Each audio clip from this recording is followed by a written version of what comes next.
But I think the development of full artificial intelligence could spell the end of the human race. It's a flying object and we don't know what it is. I would hope somebody is checking it out. It was a rocket or whatever, but incredibly fast, opposite direction. It was too fast to be an airplane. I'm glad the Pentagon is looking at this, because if it poses a threat, I want them on top of it. Well, the craft generates its own gravitational field. So you said there's lights in the sky? The internet has become the command center for criminals and terrorists. 911, what's your emergency? I need help, please help me! Aliens won't let it happen. You know, that's what we're instructed to say. Roswell, Area 51. Alien kept deep under the ground. 1 0 1 1 1 0 1 1 6 3 2 9 7. Media doesn't have your best interest in mind. The government is self-serving. You're here for a reason. You're listening to Troubled Minds Radio.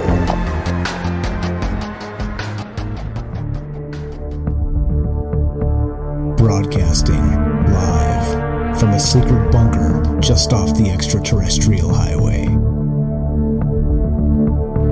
Somewhere in the desert sands outside of Las Vegas.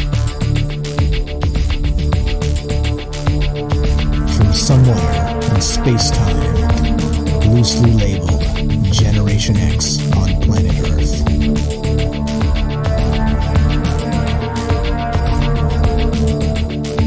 And asking questions of you in earnest into the digital darkness. Good evening and welcome to Troubled Minds Radio. I'm your host, Michael Strange, and hello to all of you who may also have troubled minds. What's going on, guys? Happy Monday. It's another night where we get together and talk about all the things we're not allowed to talk about. We do that Monday, Tuesday, Wednesday, Thursday at 7 p.m. Pacific. What are those things, you may wonder? There's way too much, so I'm going to have to sum up. Aliens, conspiracy, the paranormal, the government, academia, the 24-hour news cycle, propaganda, and the general feeling that we live in the upside down. Got a doozy for you tonight. As usual, look, like I always say about this show, people out there need to think about all kinds of things, not just your everyday life, about the cosmic happenings, about what may happen when we die, about why we're here, about really just the riddles of the universe. And hey, if we're not doing it, I'm not sure who is, because a lot of this stuff is probably the most important stuff to me in terms of, clearly you got to eat and you got to pay the rent and you got to do all those things. But beyond that, it's critical to think. I think that, like we always say, mental yoga a little bit. You got to do some mental yoga. So we got a doozy for you tonight, because the news cycle is just fast and furious. It's just bringing us one crazy thing after another, and we got another one of those for you tonight. And I am proud to announce Giddy that he's here. Also, we're going to be joined by the Nightstocker as well tonight. That's, of course, Derek in Massachusetts. Everybody knows the Nightstocker. But this one is right down his alley, and it's a doozy. It's a doozy. You ever heard of a prison planet? Never mind. We'll get to that a little bit later. All right. So what we're doing tonight is we're streaming on Rockfin, YouTube, DLive, and Twitter. We are broadcasting live on the Fringe FM, and we're taking your phone calls. If you want to be part of the show tonight, the number to call is 702-957-1037. That's 702-957-1037. We'll put you on the show. You can find the phone number and the Discord link at troubledminds.org. That's the official website, and everything's there. One-stop shop. You can find the merch store. You can find all the social media. You can find the podcast, and all the rest. It's all there. It is all there. If I'm missing a link for something, let me know, and I'll add it. It's easy. All right, so that's what we're doing tonight. And, of course, we are broadcasting live on the Fringe FM and reading your chat in all those places. Please help the Fringe. Sign up to the Discord if you have not done that yet, fringe.fm/chat. Also, the easiest way to listen to Troubled Minds is to download the Fringe app. You can find that on the Apple or the Android App Store. It's completely free, and it's the easiest way to listen to Troubled Minds at 7 o'clock Monday through Thursday. Smash the play button on the Fringe app. You get me, you get us, you get these amazing conversations, and you get the rest of the amazing programming that happens on the Fringe FM. And tonight, you would get the Nightstocker. Welcome to the Nightstocker. Derek, are you there? Hey, Mike. Here we go. Here we go. Ready to get weird? How's my audio? I'm sitting outside on a beautiful Massachusetts night in the summer, ready to get some maybe juice here. But how's my noise? Is the crickets too loud, or is the ambient noises too loud? Or nope, okay? You are perfectly crispy in all ways, as far as I can tell. So, and that's all that matters. If it's a mess for anybody else, we'll let them deal with it. You sound great to me. Beautiful. It's gonna be a weird one. I hope everybody did their mental stretches today before some crazy mental yoga, because these pretzel positions we're going to turn our mind into tonight could be a doozy. I can feel it in my gut. I can feel it in my gut. Fine, feel it in your gut. We'd hate for you to throw out a mental synapse or 10. So Exactly. Please don't do for that. this stuff. Exactly right. So as usual, right? So we're looking through the news cycles. Oh, by the way, Derek here. I'm going to say this a few times during the show, but a good friend of mine, good friend of the show. He's got a link. He's got a YouTube channel. Please, it's just a trailer. Again, I'm plugging it because one of these days, Derek is one of the most brilliant people in this game, even though he's kind of like pre-game. He's not really in the game yet, but he does have a YouTube channel, and you could check it out. It's links in the description down below. He's got one video, and he is a Nightstocker, Stocker, and you can see him actually stalking in his trailer video on that YouTube channel. Please give him a follow, and anything you want to add on the YouTube channel before we get going with the rest of this weirdness? No, I appreciate everybody who's like and subscribe and stuff. I'm sorry for not making more content and all that kind of stuff. It's just you know the deal. It's tough. But I appreciate everyone who does make content, and I know how hard it is. And thank everybody for giving me a chance to let these dumb rambles out. But everybody doesn't know me. Again, I just stock shelves, and I have these weird thoughts. And Mike is gracious enough to let me share them. So I'm not a professional researcher or anything. Don't treat me as such, please. We're gonna get weird tonight. Just gonna dip into some heavy maybe juice and just see where the thoughts take us tonight. But I'm excited. For sure. Amen. Me too. All right. So let's start it then. So this is what we call Derek and I when we kick these ideas around. It's become this is probably his term, but this is a seed idea. All right, meaning that I usually find something in the news cycles that we base these conversations on. So one, you can kind of keep it fresh and relevant. Two, you can really address the propaganda or even the new science that maybe seems to be trickling out as we learn new things about our universe, about our world. Right. But the seed idea tonight is this, and this was a wild one. I found this Saturday night, I think. It was like, crazy. What in the hell is this? So this is from ScienceAlert, and I'll just read the headline here, and we'll get your thoughts on that, Derek, and then we'll get into the rest of this, but holy smackaroni. The headline is, gut bacteria could be evolving inside us to escape the intestine. Jesus. And I instantly thought, here it comes. Here they come. Yeah. They're coming for us. After all this time, finally, we've been incubating the army of gut biome, intestine, army, exactly. Whatever these things are. And yeah, they're coming to get us. You evoked the xenomorphs busting out of the stomach in Alien, which is very much like what my mind goes to. But also, like, my first thought was, I'm not looking forward to when these things start firing off nukes and off the flush firmament. That's our stomach or intestine and stuff. That's not gonna be pleasant for us when they start trying to bust out the upper atmosphere that is our stomach lining, intestine lining. The flesh firmament. Yeah. That's a T-shirt, right? The flesh firmament. Yeah. I don't know. It evoked a lot of weird images. We're gonna get into some crazy stuff. I don't know where you want to take it first, or if you wanted to let me throw some of these ideas out, or to a show. What do you think? Yeah, let's go. So we got some pretty wild ideas here. So let's take this slow and kind of get into some of them. Yeah. I hate to blow it all in the first 5 minutes here, but let's just go back to this article real quick and read so you can hear the context of where this started and what they're talking about. And obviously this is Troubled Minds, and we do drink the maybe juice, and so the starting point is wild to begin with, but where this leads is even more wild. So just real quick back to this article, and then we'll get to some ideas here, and read the phone number again, and we're going to keep on trucking. Let's start here. Gut bacteria may be able to evolve over time to live outside of the intestine, a new study finds, and that might make them more dangerous, possibly bringing chronic inflammation and related health risks to other organs in the body. There's plenty of research explaining the positive and negative effects that gut microbes can have on our health, but scientists still don't understand much about how these various biological mechanisms and chain reactions work. Some health issues are put down to what's known as a leaky gut, where the intestine is more permeable than it should be, releasing bacteria outside of the digestive tract.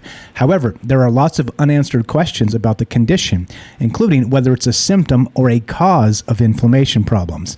Quote, one mystery has been how potentially pathogenic bacteria can exist in healthy people for decades with no apparent health consequences, says immunobiologist Noah Palm from Yale University. All right, there's more to this, and they did a study, and the study's worth talking about, but the idea that we're possibly incubating something in the human gut that may be actually evolving to escape the system, right? And in this case, the system being us, is kind of a terrifying notion. It's crazy.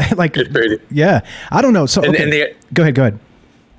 And the idea that it's evolving and like trying to, because of the evolution, trying to escape like whatever system it's in, and then once it escapes, it's also like it's saying like once it leaves, that like freedom is creating even more mutations. So it's becoming even like a weirder thing, a more complex thing or whatever, serving a new role. And just the idea of something inside your body having like its own agenda, like you can think of it like something plotting to try to escape, but even just something that's trying to move outside of the natural inner workings of your body, kind of having its mind of its own inside your body. It's really trippy. So again, like it's tough for me. I'm so used to just like calling in, and so like really throwing out the craziest idea first. So make sure I kind of like feed it out in spurts here. But just like at the beginning, just the idea that our decisions, our thoughts, like our consciousness is like in itself comprised of like dozens, hundreds of ecosystems inside, outside of our body, like all over our skin. There's all kinds of flora and fauna and stuff, like skin flora, biomes all over ourselves. So if these things have agendas or have like, they're not necessarily working within the system, they're trying to go rogue here or whatever. What does that mean? Like who's really calling the shots? And then obviously we can get into deeper, wilder, crazy implications for what that could mean for as far as escaping, et cetera, you know? What do you think about that so far? Yeah. Well, that's the weirdness here, because you think of us as sort of this evolutionary, I don't know, let's call it a peak, because, you know, human hubris and all the rest of that, right? We're the top of the food chain. We're the ones messing up the planet. You know, we're the ones, by the way, who have no idea why we're here. You know, our purpose seems to be obfuscated, right? I mean, in some cases, like you can argue that we are the alien on this planet because, well, we're doing all the things that nature is not. We're sort of like anti-nature in modern times, which seems absolutely insane. But then what about the nature itself of the planet? If it's like we've talked about the Gaia hypothesis in the past, and that Earth itself is like this living, breathing organism that's self-regulating and will, at some point, if it gets sick of our crap as people, do something about it, right? Well, I hate to say that, given just that thought that, you know, us being stupid with the planet like we are, you know, maybe it's not going to wait for us to do ourselves in, and maybe planet Earth will rear its ugly head and just eject us out into space or something. Exactly. Yeah. The idea of us as some type of like gut biome of the planet, like of the Earth body, is really fascinating, and that's what really gets my mind working when it comes to this seed idea, this story. So what if your gut biome that's trying to like escape the intestine and stuff is like sentient, or like from our perspective, it's just this microorganism, this bacteria that's serving its function inside the body. But for all we know, it's living in this world. It has a family. It has hopes and dreams and all this kind of stuff. And it's like maybe they have this kind of mad scientism that's going crazy, and they think they're going against the nature that is like their intestine ecosystem and stuff. and then maybe they're going to be ejected or whatever. So I think I don't know, the comparing us to that process, but also like is a little bit contrarian to like the popular take of us kind of messing with nature. But from one perspective, if we are the gut biome of the Earth body, then we are nature. We're not foreign to nature. Like we're part of nature. So everything we do, you could argue, like the Earth body wanted it. The Earth body made it happen. Like for all we know, the Earth body grew a species that was able to like solve complex problems. Like if it wanted to fix like a ecosystem disaster, or if it knew, like I always give the example of, what if the Earth body knew that it had an asteroid coming that was going to just blow it out of the sky? If like all life at some level is trying to survive, is trying to find a way, is trying to like continue life, then like if we're talking very long time spans, for all we know, it could have just butt up some intelligent species that's able to build technology to blow an asteroid out of the sky, or to like create this metal technological shell around the planet to divert some object that's gonna crush it or whatever. So for all we know, everything that we do, it might seem like we're going against nature. It might seem like we're like a parasite on the planet, but for all we know, we're serving the function that the Earth mind wants us to. You know, which is a little bit of a tangent from what we're talking about. But also like, so let's say we are the gut biome of the planet, and they're kind of evolving and mutating and trying to escape. They're like outgrowing their almost like a cocoon chrysalis thing that they have if they're destined for greater greener pastures. Perhaps the same thing's happening to us. We're kind of outgrowing the intestine, the gut that is the Earth, and we're looking for other places in the universe body or something like that. I don't know. What do you think? Save me here. Yeah, but, no, it's perfect. So the idea, and I was thinking of this, and I was like, okay, so how do you like frame this in a title? Like, it's a difficult thing because we're talking about basically it is evolution, right? But it's sort of a planetary evolution, and we've talked about in the past maybe what galactic evolution looks like in terms of, let's say the aliens evolving to maybe be with us or without us, or not give a damn about us, or somewhere in between. But the interesting part about this is it seems to be this circular version of evolution, meaning that we've got the microbes in our gut, in the gut biome, right? That are supposedly evolving to escape the what was it, the flesh the flesh firmament. Flesh firmament. The flesh firmament, right? They're evolving to escape. But what happens when they do escape? And you brought this up a little bit before the show when we were kind of chatting about this, that the idea of that toxoplasma gondii, right? That whole sort of life cycle that happens outside of this. The bacteria is creating the life cycle of the cat and the mouse to replicate itself in this life cycle by making the mouse kind of crazy and not scared of cats anymore, right? And then the cat eats the mouse, and then the cat poos, and then the new mouse eats the cat poo, which has a toxoplasma gondii, the bacteria in it. And so that was a thought when we did a show on that, and it was talking about the alien symbiote and how that maybe us as ourselves are not even in control of ourselves. We're controlled by this microbiome that's out there all around us, not just in our gut, but also all over us and all over everything. I mean, it's absolutely insane, right? So just real quick. So real quick. So the thing becomes like this circular evolutionary pattern in terms of well, who, back to the chicken and the egg. So who came first, right?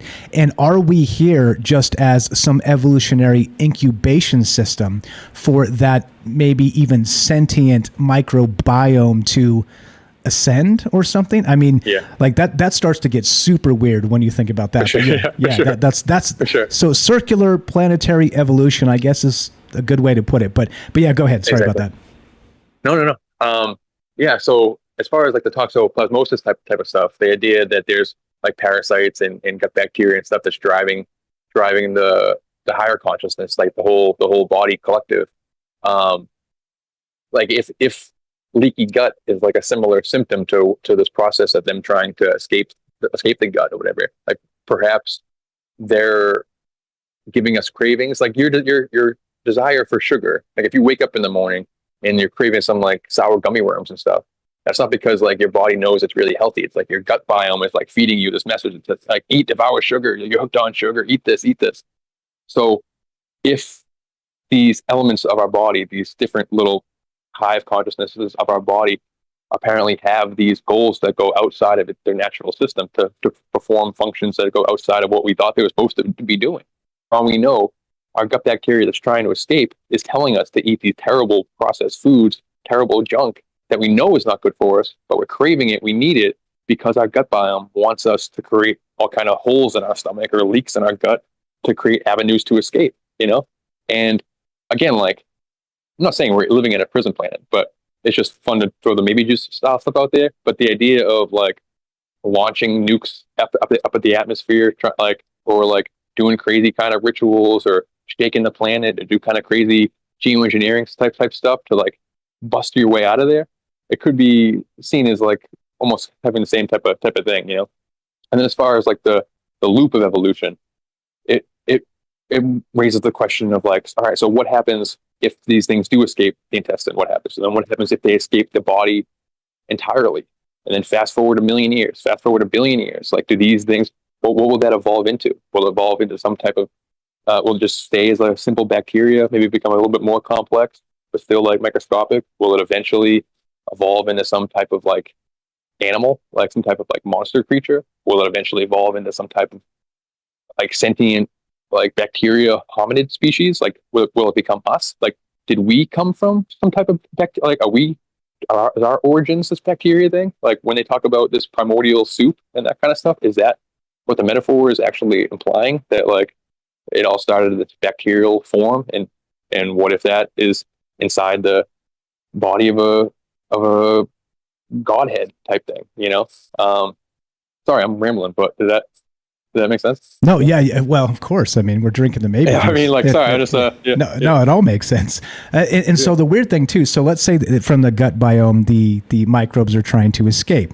Well, again, that it starts to come to the term of, well, what do they want, right? Like, is it a sentient thing in terms of, right? We've talked about the Borg and like the idea of microbes and sentience, and then like how deep does this go? Maybe to the quantum level, and maybe our marching orders as people, and maybe their marching orders are even smaller than themselves. And there's like the quantum trickster, just like playing jokes on all of us, right? Who the hell knows? But let's say that it does escape from the gut, and what does it want to do? I don't know. Maybe become airborne, right? Maybe sort of float off into the ether and infect more things, to incubate more things, to turn it into something different or better. And I love the idea you just said of like the sort of, that would be like a microorganism alchemy. It's like, Derek, eat the Twinkies. It's going to set us free. Exactly. It's going to set us free.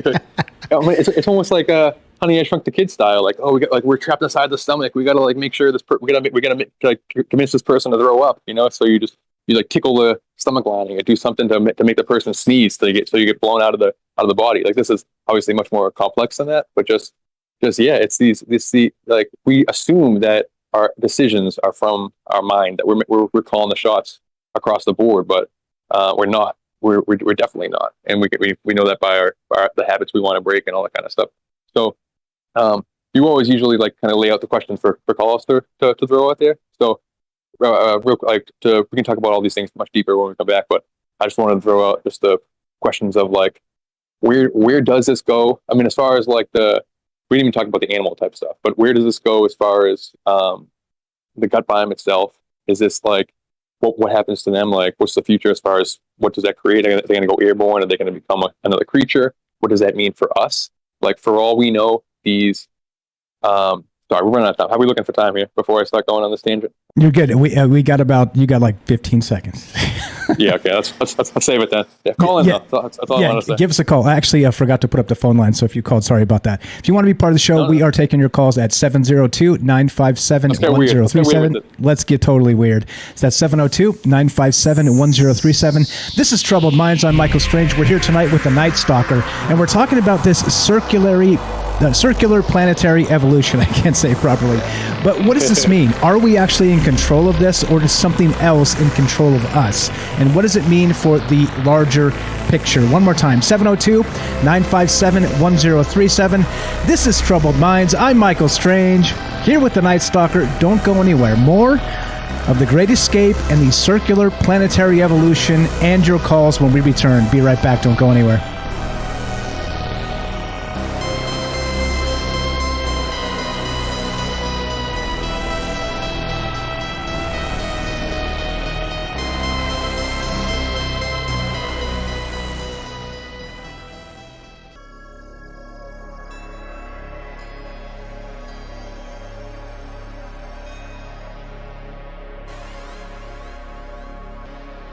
Welcome back to Troubled Minds.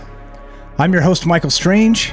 We're here tonight with the Nightstocker, and we are streaming on Rockfin, YouTube, DLive, and Twitter, and we're broadcasting live on the Fringe FM.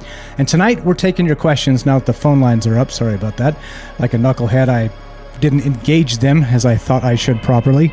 But the idea tonight is this. What about a circular evolutionary pattern? Meaning, maybe we're not the apex predators we think we are as the top of the food chain as human beings, but what if we're being controlled by microorganisms? Specifically, let's say our gut biome that's actually creating some sort of let's say, internal alchemy to turn us into the perfect host to unleash it into the world. Do you think that's possible? Do you think it's out there? It brings to mind a lot of thoughts, and we're going to get to the prison planet tonight, and what if evolution entirely is for the sole purpose of escape? Think about it. As people, we dream of escape. We dream of, the astral realm. We dream of heaven. We dream of other places that are not here.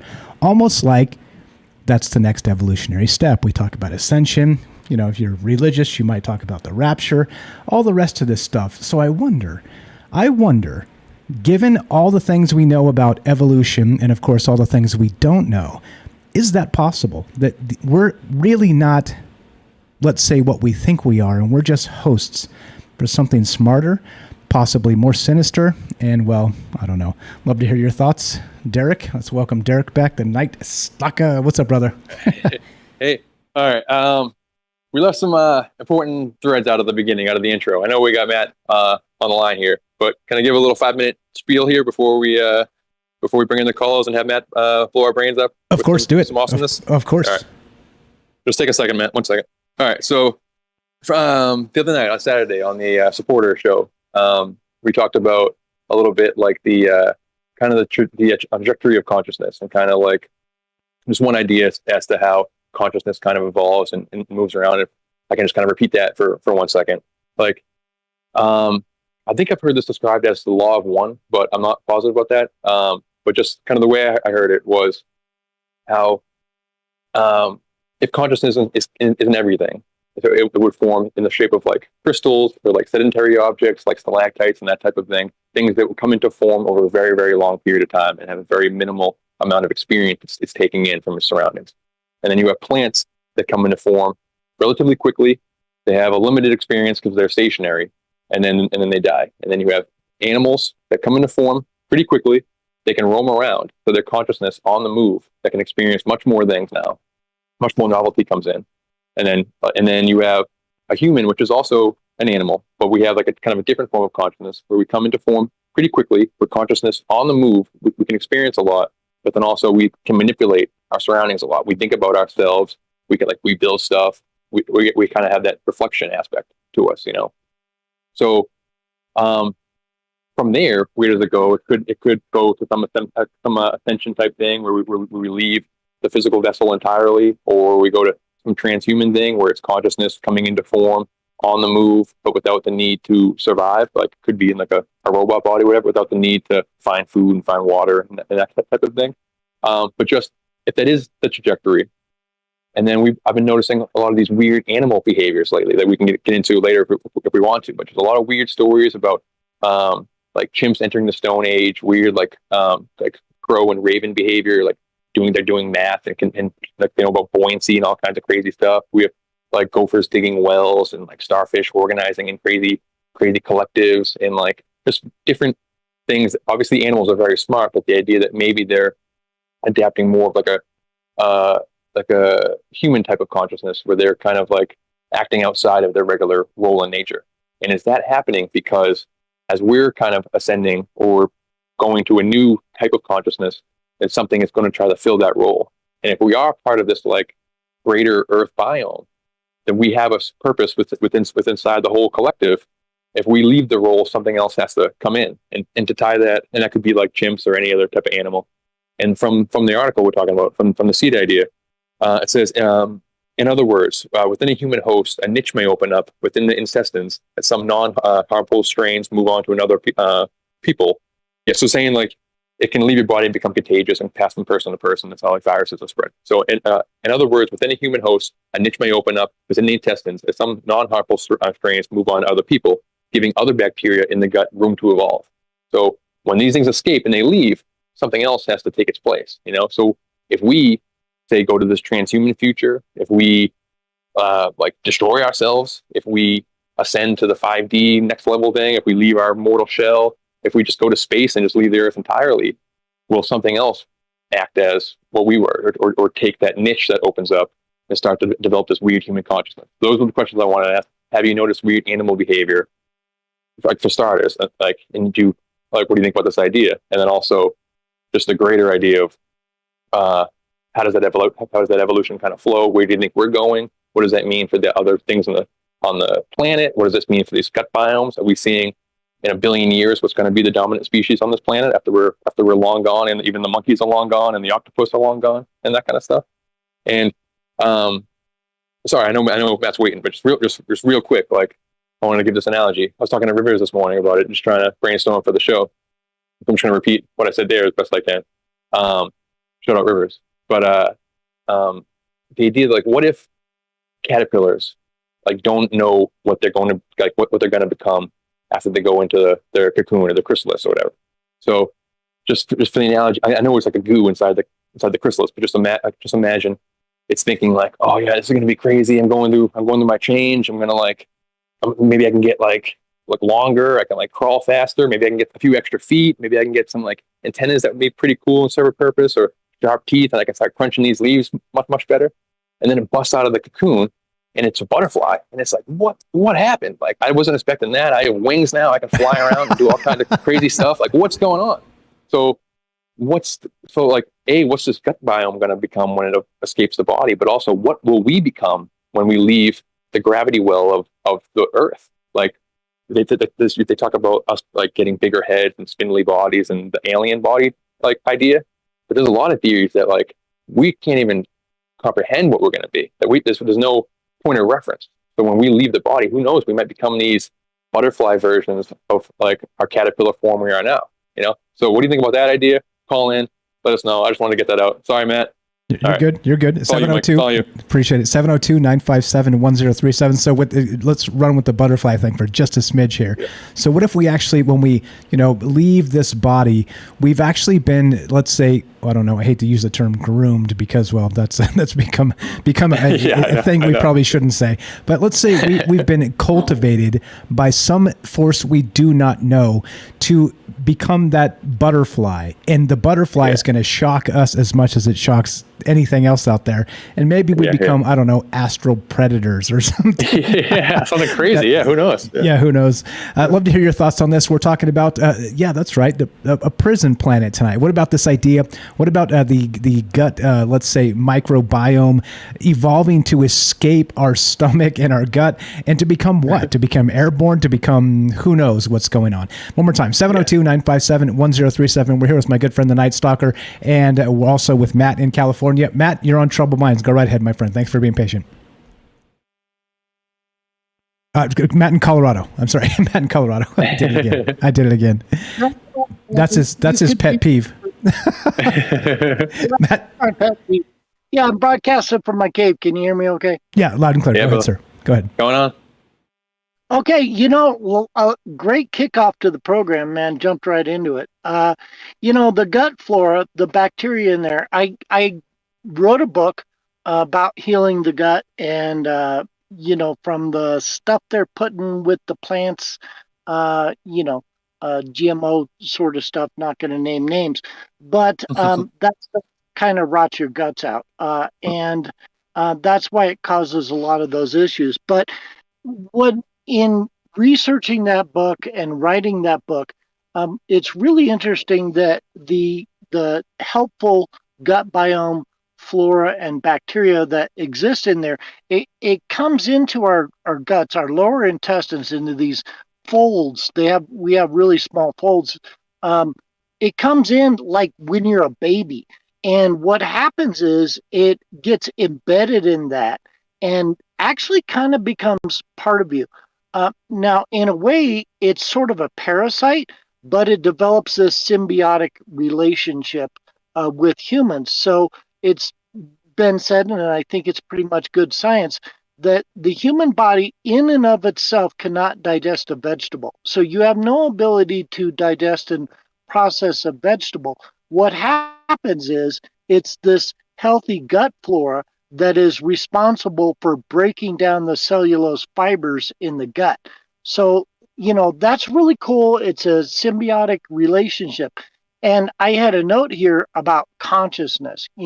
Can that stuff have consciousness? And, I've heard before and listened to a show recently about like everything has consciousness. And Derek, you brought that up. And so there's like, that leads us into the question of, can things like viruses have consciousness? Can bacteria have consciousness? Yeah. I don't know the answer to that question. Do they have consciousness or awareness in the same way that human beings do? I don't know the answer to that either. Can they evolve to it someday, some way? And I think, Derek, it was an interesting point. Maybe I think if you go back long enough and, quote, evolutionary history, we probably did evolve from that primordial soup and bacteria and viruses and things like that. And then we became what we are. And then maybe they'll come back and they'll be the next evolution. And then maybe it goes to a next level after that. Right. And Exactly. I also thought it was an interesting concept that we're the gut biome of the earth and the Gaia hypothesis. And is that a symbiotic relationship? And you were talking about, maybe a meteor comes to Earth and the Earth kind of knew that ahead of time and developed Yeah, maybe. Yeah. fight it off, right? It reminded me of a routine George Carlin used to do where he talked about, maybe the Earth needed plastic for something. Yeah. And so the Earth created humans because it knew that humans would create plastic. Now, I'm not so sure about plastic, but the general theory or idea may still be somewhat valid that some consciousness like the virus could create the human, some consciousness like the Earth/Gaia could create humans or create viruses, etc. Another interesting thing about the gut, about our intestines, apparently it's true that we have more neurons in our gut than we do our brain. And that just kind of makes you wonder if, it ties into intuition, gut feeling, but also if we've got all those neurons down there and all this gut flora is down there, well, maybe they have access to our consciousness. And what you were talking about, the gut flora saying, give me sugar. Totally, man. So one of those gut flora that's not a particularly healthy one for us is Candida. And Candida feeds on sugar. And sure, when that stuff is hungry and it doesn't have the sugar to feed it, it starts going, feed me, feed me, feed me. Yeah. Well, like that old science fiction movie. But what it's specifically saying is feed me sugar. And, I don't know what you guys want to go into about the prison planet, but I think there is a sort of we're trapped in this earth for a certain amount of time until we go through what's sometimes the wheel of reincarnation. We have to evolve to a certain point till we get off. Yeah. And maybe it has to do with a constant increase and cycle and circle of evolution of consciousness. And I'm familiar with the concept. I don't know. I'd interest. I'm interested in your comments, Derek, maybe on the golden band that supposedly surrounds planet Earth, that basically keeps us from leaving Earth or leaving this dimension, Oh, and wow. something like that. Oh, wow. No, I never heard of the golden band. Can you explain that? I mean, is there more on the golden band, or Well, just that? it's basically, if you imagine a certain distance around the planet Earth, that there is an energetic band.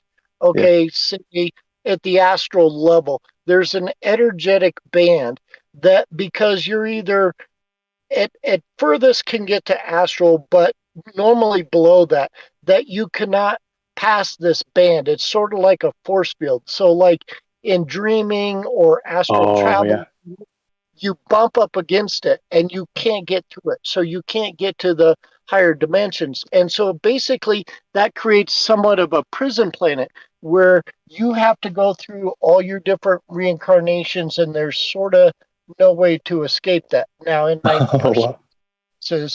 personal, I think there are ways to get beyond it, but I think it's very difficult and maybe only certain people can do it. Yeah. I mean, it's cool. It evokes a lot of different like imagery to me, like almost like a video game where you can't escape the level you're at until you finish. You can try to fly as far as you can in the map of like an open world game, but if the game is not rendered for that, if you can't get to that level, you're just going to keep bumping up against the end of the map until you finish all your checkpoints, until you like get to the right level, and then it'll complete the mission or whatever. And that kind of could be the consciousness upgrade we're trying to do. But like even I mean, in just like the firmament in general, like that's in all kinds of mythology and stuff. I'm not sure how much I believe that. It's fun to think about, but obviously, like who knows? But even just on a regular level, like just the idea of just this kind of metaphorical kind of glass ceiling that we have just on humanity, just until we get to a level where we have like, this is going to sound like I'm pro like one world government, which is not what I want, not what I'm saying even in the slightest. But until we get to a certain level of cooperation where we can come, where we're like not all fighting with each other and like bickering with each other and constantly like battling, and it's not all just the state we're in right now. Like when you're watching Star Trek, it's not like other countries are like individual countries or corporations aren't really going into space as much as like entire planets. Until we reach this certain planetary level of consciousness, we won't be able to like migrate outwards and escape the planet that way. Like just our own like civilization problems are its own kind of firmament, like this natural firmament, until we can like get over ourselves or whatever. And then once we escape, then some other thing will fill that niche. I don't know. Really, I don't know. I'm not sure. I really want to get your opinion on the idea too of, or do you have any thoughts on that first before I ask you this? Sorry. Well, I just think the video game example was a great example. And what happens in the video game, when you're going through the level and you don't succeed and you fail and you quote die, well, then go back to the beginning and try. Exactly. You reincarnate, Matt. You reincarnate. Exactly. Exactly. And so it's like you gotta keep reincarnating until you get it right and conquer the level. And I think that's a great analogy. But go on. What was your other question? Yeah. As far as, let me see if I have the Tim Leary thing in here, but Timothy Leary talks about the psychedelic guy or whatever from Harvard, talks about the idea that I'll find it in my notes in a second, probably after you get off the phone. But they did that there's like 8 like kind of parts of our brain, like these levels of consciousness, and we've only unlocked 4, and that kind of those are the only ones that we'll be able to unlock while we're trapped inside like the gravity well that, like on the planet. And once we start to go into space, which is like if the history of humanity eventually stretches billions and billions of years, the time on planet Earth might be a very small fraction of that. So it's saying our potential might unlock these other parts of us once we leave the gravity well and turn us into that butterfly thing, unlock these other aspects of our brain and really like make us into who knows what, So I was curious what your crazy wild theories are as for what will we become like when we head outward, Any thoughts on that? Well, I think that consciousness is primary, and I think consciousness is not local. I think there's a lot of examples of that, and it's also not bound by time, interestingly. And so I think that our future evolution really has to do with really advancing our use of and abilities in the area of consciousness. And Sure. I'll just say, I think there's a lot of avenues to that. We To that know of point, some though, like, old ones, like meditation, dreaming, Yeah. etc. But hallucinogenics might be one, space travel might be one. But I think, take some DMT and people will tell you you're going to levels of reality Yeah. or dimensions, things that, I mean, are like, out there.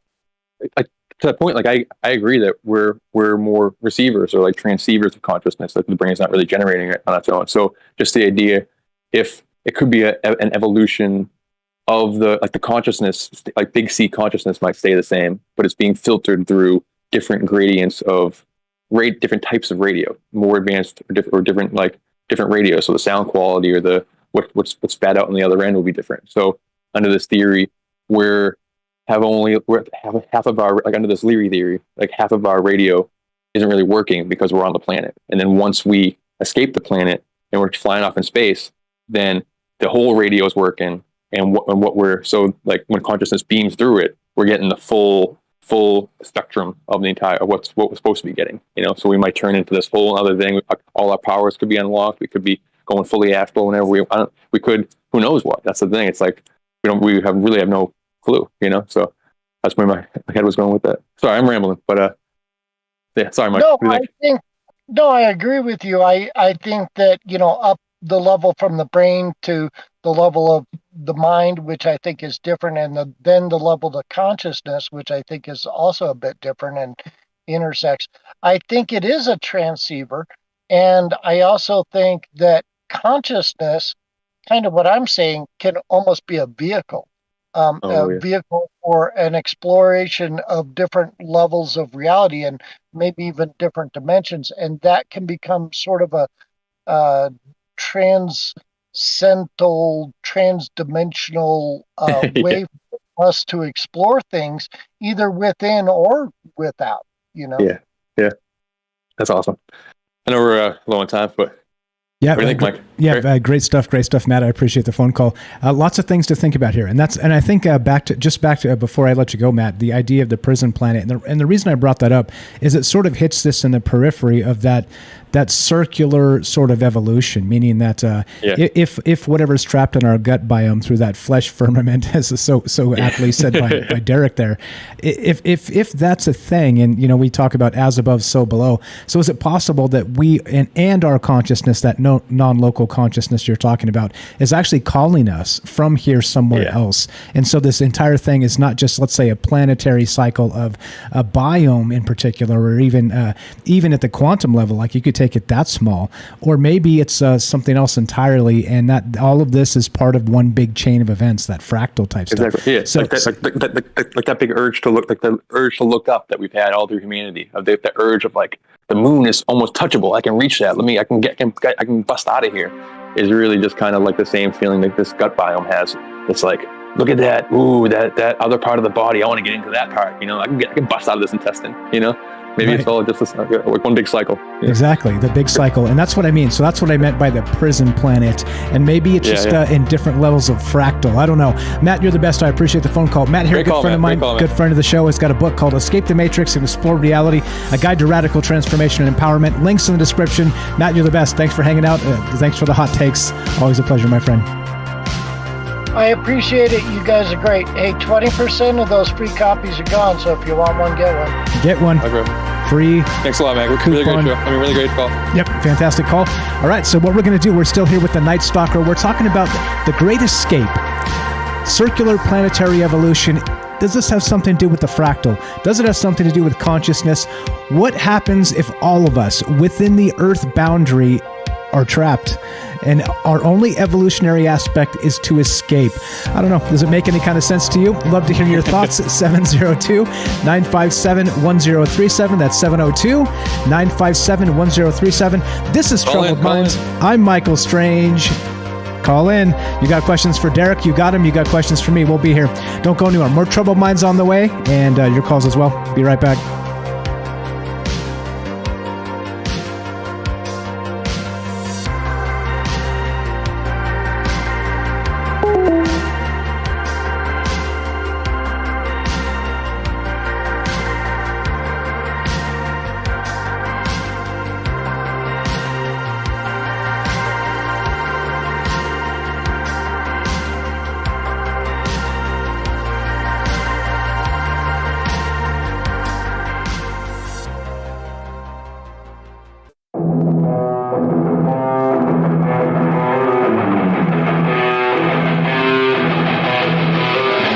You're listening to Troubled Minds.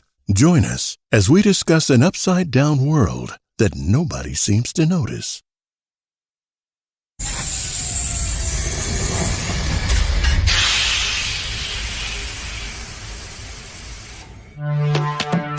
We are talking about the alien abduction phenomenon. Aliens. The aliens are looking through your eyes and they're accessing your optic nerve. I'm doing fantastic. And through that optic nerve, they're transferring to your brain. People are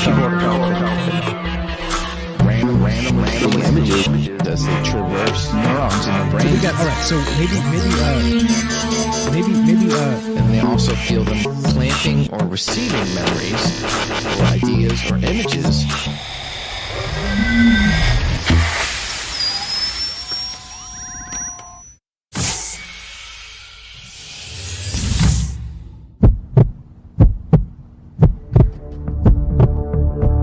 Broadcasting live from a secret bunker just off the extraterrestrial highway.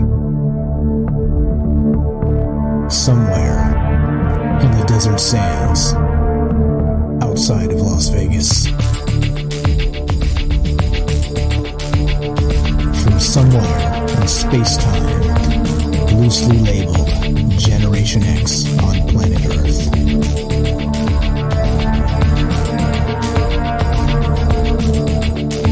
And asking questions of you in earnest into the digital darkness. Yo ho, yo ho. Welcome to Troubled Minds Radio. I'm your host, Michael Strange. We're here with my good friend, the Nightstocker, tonight, and we're talking about all the things we're not allowed to talk about. You know what that is. Monday, Tuesday, Wednesday, Thursday, 7 p.m. Pacific. What are those things? Aliens, conspiracy, the paranormal, the government, academia, the 24-hour news cycle, propaganda, and the general feeling that we live in the upside down. We are streaming on Rockbin, YouTube, DLive, and Twitter. We are broadcasting live on the Fringe FM, and we're taking your phone calls tonight as we discuss the idea of circular evolution. And what does that mean? It means maybe we're all locked into the same evolutionary pattern that keeps us trapped until we ascend somehow. And that could be from our gut biome, which we're told science describes as trying to escape the gut itself. For what purpose, Lord knows. But what about us? Are we part of that being manipulated from, let's say, the micro level and maybe an intelligence that we'll never understand? Love to hear your thoughts on this. It goes way deeper than that. That's just a quick sum up because there's just way too much. 702-957-1037. That's 702-957-1037. We'll put you on the show. You can also click the Discord link at troubledminds.org. Discord, of course, a chat client, voice client, completely free, and it's how we do this show. We do it with guests and with calls and all the rest, and it's a great way to call internationally if you don't like the actual Las Vegas area code because from, I guess, Singapore or something, it would be very expensive. Well, Discord is not. It is completely free. So there you go. So we're doing the thing tonight talking about this and more, and let's get Nightstocker back on the line. Are you there, my friend? Hey, brother. What's up? I got no, what's up? Sorry. No, go ahead. I got 2 quick points from 2 awesome points from Rivers, real quick, if you don't mind. Yeah, shoot. She's mentions that mythology, Uranus's blood, or like the blood of the gods, creates like giants and stuff, and then Medusa's blood creates Pegasus and stuff. And then also like in all kinds of different mythologies, like in Mithricism, like Mithras puts like his bodily fluids on a rock and upgrows a new Mithras. It's like that cycle of evolution, like blood or bodily fluids leading to like the new humanity or whatever, is very common throughout mythology. So perhaps this cycle is present in that. And then also, as far as like the different parts of your body, like potentially controlling parts of your consciousness, she threw out the idea that, which I absolutely love, the idea that like, how about dreams? How much of your dreams are being influenced by like your gut biome and stuff? Like, are like, is there an influence of like the dream space by the gut biome? And like, what could that mean? Like these astral spaces, these like, what happens? Is there any reaction between the gut biome and when you take like a mushroom, you know, like is part of that trip the gut. I don't know.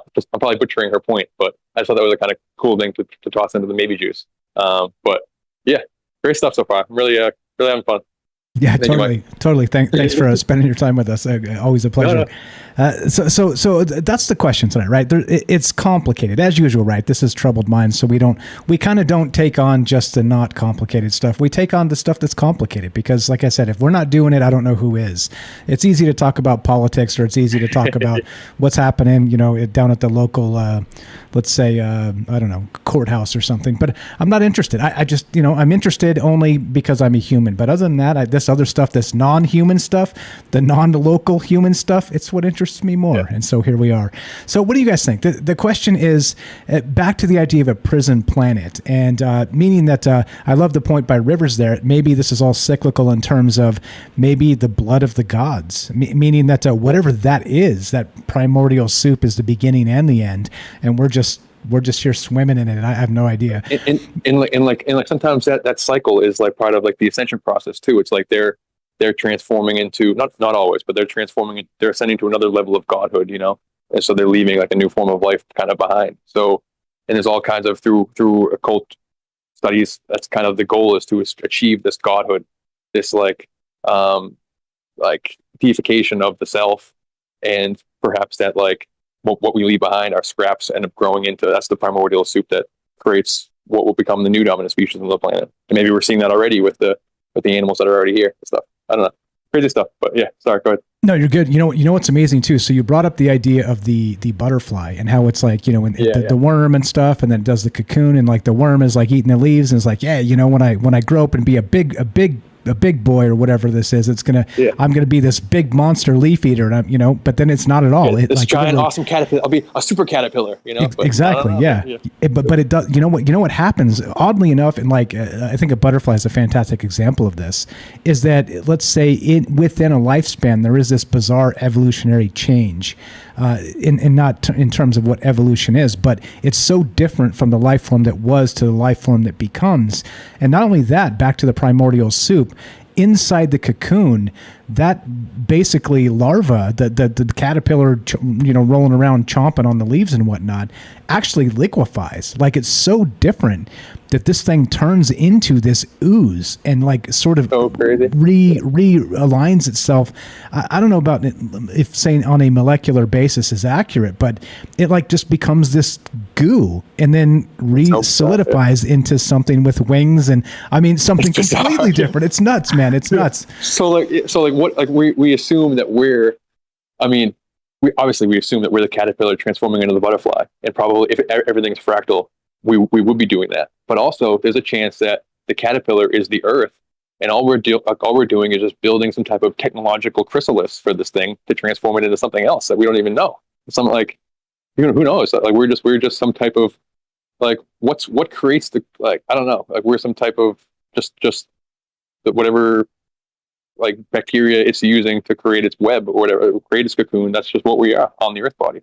Who knows? But also, yeah, what is the human butterfly version too? Like, I'm fascinated by that. Like trying to picture it really gets my brain tingling. And that's the good stuff right there. The brain tingle. We got James on the line, so I don't want to leave him waiting too much. Gotcha. I kind of like the theory that we're astral predators. We come out of our human cocoon and we fly around the astral plane, cutting people's cords in the dreamland. That's crazy. Yeah, exactly. Yeah. Look and hear your thoughts on this, guys. We're here with the Nightstocker, Derek in Massachusetts. I'd love to hear you. 702-957-1037. Click the Discord link at troubledminds.org. Let's go to James in Michigan. James, you're on Troubled Minds with Mike and Derek. How are you, my friend? I'm okay. Can you hear me? Perfectly, sir. Go right ahead. On, what are your thoughts, man? What is this, right? Is this one too weird for even us? I don't think there's such a thing, really. No such thing. Yeah. But so a couple things. First thing, I'm just wondering, and I don't know if anyone knows this, but what happens to that bacteria when we die? Where does it go? Yeah. Is that how it escapes? Not to be morbid, but once we're put in the ground, is that when it escapes? Exactly. Yeah. And if we're just, or even like it's just food for, it's trying, like this, like whatever bacteria is inside the Earth that normally decomposes human bodies. Like, what if that's the combination? That's like that's the super symbiosis that is that's like destined to take over the planet. It's like when this crazy sentient gut bacteria meets this like necronic bacteria that devours humans, they combine to create this super monster that evolved to take over the planet. Sorry, you just got me think about that. Sorry, James, continue. No, that's okay. And then the other part of that is with the animals acting strangely. Yeah. I'm sure they're in areas, or at least some of them are in areas where there are people. Yeah. And where people end up being buried. And then the cycle of life, different things end up growing on those pieces of land. Oh, yeah. And then the animals eat the stuff that grows on that land. Whoa, yeah, whoa. And then that's how whatever bacteria or even just pieces of it gets transferred from people to animals. Yeah. There's your about too. There's your toxoplasmosis life cycle too, right? So not just with the cats and the rats and all the rest of this, right? But like maybe in a larger sort of cyclical pattern of exactly what's going on. And that's the thing, right? That's what's a little more terrifying. Like we like to think as the king of the food chain type of thing going on here. We're something special. But again, the manipulations of us and our mind and everything that we think we are, it may not be at all. Maybe it's the reason why, and we've said this often on this show, shout out to Jennifer out there in Missouri, that humans are the only entity on this planet that doesn't know what they're supposed to be doing here. Like we float around without purpose. Sometimes we just break things to break things. There's so many, like it seems obvious, right? Yeah. But then when you're in it, it's not so obvious sometimes. Sometimes you wake up and don't want to do a damn thing. So I don't know. Pretty wild stuff. Go ahead, James. Sorry about that, man. No problem. So those are the first couple things there. As far as the consciousness and where it goes after we pass on, I've heard stories of people who have encountered their loved ones and described them as being angels or other spiritual or astral beings after they passed on. Oh. And so I'm just wondering if that is that butterfly in some cases where maybe when certain people pass, they don't go through the usual cycle. They don't just pass on and then be born into a human body again. They change somehow into some other state, other energetic or spiritual or whatever you want to call that, some other state of being there. Yeah. Oh, wow, that's cool. And like in mythology, a lot of time, like the symbol of like traversing from this world to the realm of the dead or to any realm really is the butterfly or is the moth. Like that's the symbol associated with it. So like this is like from Rivers again, but she said that during that period of time that like 49 days were spent in the bardo, that if your loved one dies and you see like a butterfly or moth, then that's supposed to be like a symbol to represent them like crossing over to the other side. So the idea that also people will see them actually as like astral butterflies is really cool. The Marvel show Runaways has like a alien species that like looks like humans but they can kind of like glow and become astral things like that, and they get compared to like these colorful butterflies or angels depending on who looks at them and stuff. It's cool, the idea that like we expand to this astral butterfly form. And real quick to the point of things eating us, like the bacteria that eats us, and all kinds of like ancient cultures and stuff. The idea you consume your enemy in battle after you kill them to like gain its wisdom or gain its strength or gain its power. So maybe like all these bacteria that's eating humans is gaining slowly over a long period of time just pieces of that of our human consciousness until it like somehow latent it creates the building blocks for it to build up. And we on a macro micro scale, the things that power our technology or our like a lot of our stuff that we've created is fossil fuels. It's decomposed dinosaurs. Like if that's what it's supposed to be. Like we're running on the blood of these ancient giant beasts. Sorry, I could continue, but you get my brain turning, James. Great stuff. Yeah, well, that's funny you mentioned Marvel because this whole idea of the various creatures on a planet serving just the planet itself makes me think of the whole thing with the Celestials and using worlds as eggs. Yeah. And the idea that they make it so they allow worlds to develop to the point where people on these worlds through various means develop abilities and powers. Yeah. And that is in order to defend that world so that the celestial inside it has time to grow. Yeah. It's like a sentient shell, basically. Right. And then like when it erupts, it like devours the world too. It has to get to a certain population level because we act as like food too. Like so it's like we're like the white of an egg is like the food for the yellow part of the egg when it's growing inside the shell. So it's like egg Earth, the idea that just like we're just part of this the bacteria that would be inside the whites of an egg, basically, for something else. Something, I don't know. Trippy thought. Even more stuff though. What else? So Lots of stuff. if you take all that together, you have the physical aspects of everything going back to the planet, into the planet. And then, but you also have, in some cases, this energy, these consciousnesses, these different aspects of it also being changed into different things that then also in some ways probably serve the planet and or the organisms within it. Yeah. So it's almost like a splitting of the physical and the energetic or the spiritual or whatever you want to call that. Yeah. Like it makes me think, and Mike, you mentioned it too before, about the idea that like we're acting chaotic and like breaking stuff and stuff. That's from our perspective, and it seems true. But again, to the point that it might not be the case. It might be exactly what is needed and necessary for like the greater body, like the collective, the bigger the earth mind or whatever wants it. For all we know, a beaver, when it's building a dam, they're all having manic episodes and just like, oh, I'm freaking out. Let me get this stick is cool. Let me break the stick. Oh, what? And then just create a big pile of sticks, and they don't realize it's plugging up rivers and it's changing the entire ecosystem and the trophic cascade of the entire area around it. It makes rivers flow differently and stuff just from like beavers having these crazy manic episodes potentially. So it's serving a higher function. So that's like from our perspective, we're a culture that's freaking out. But if the Earth wants technology, I don't know.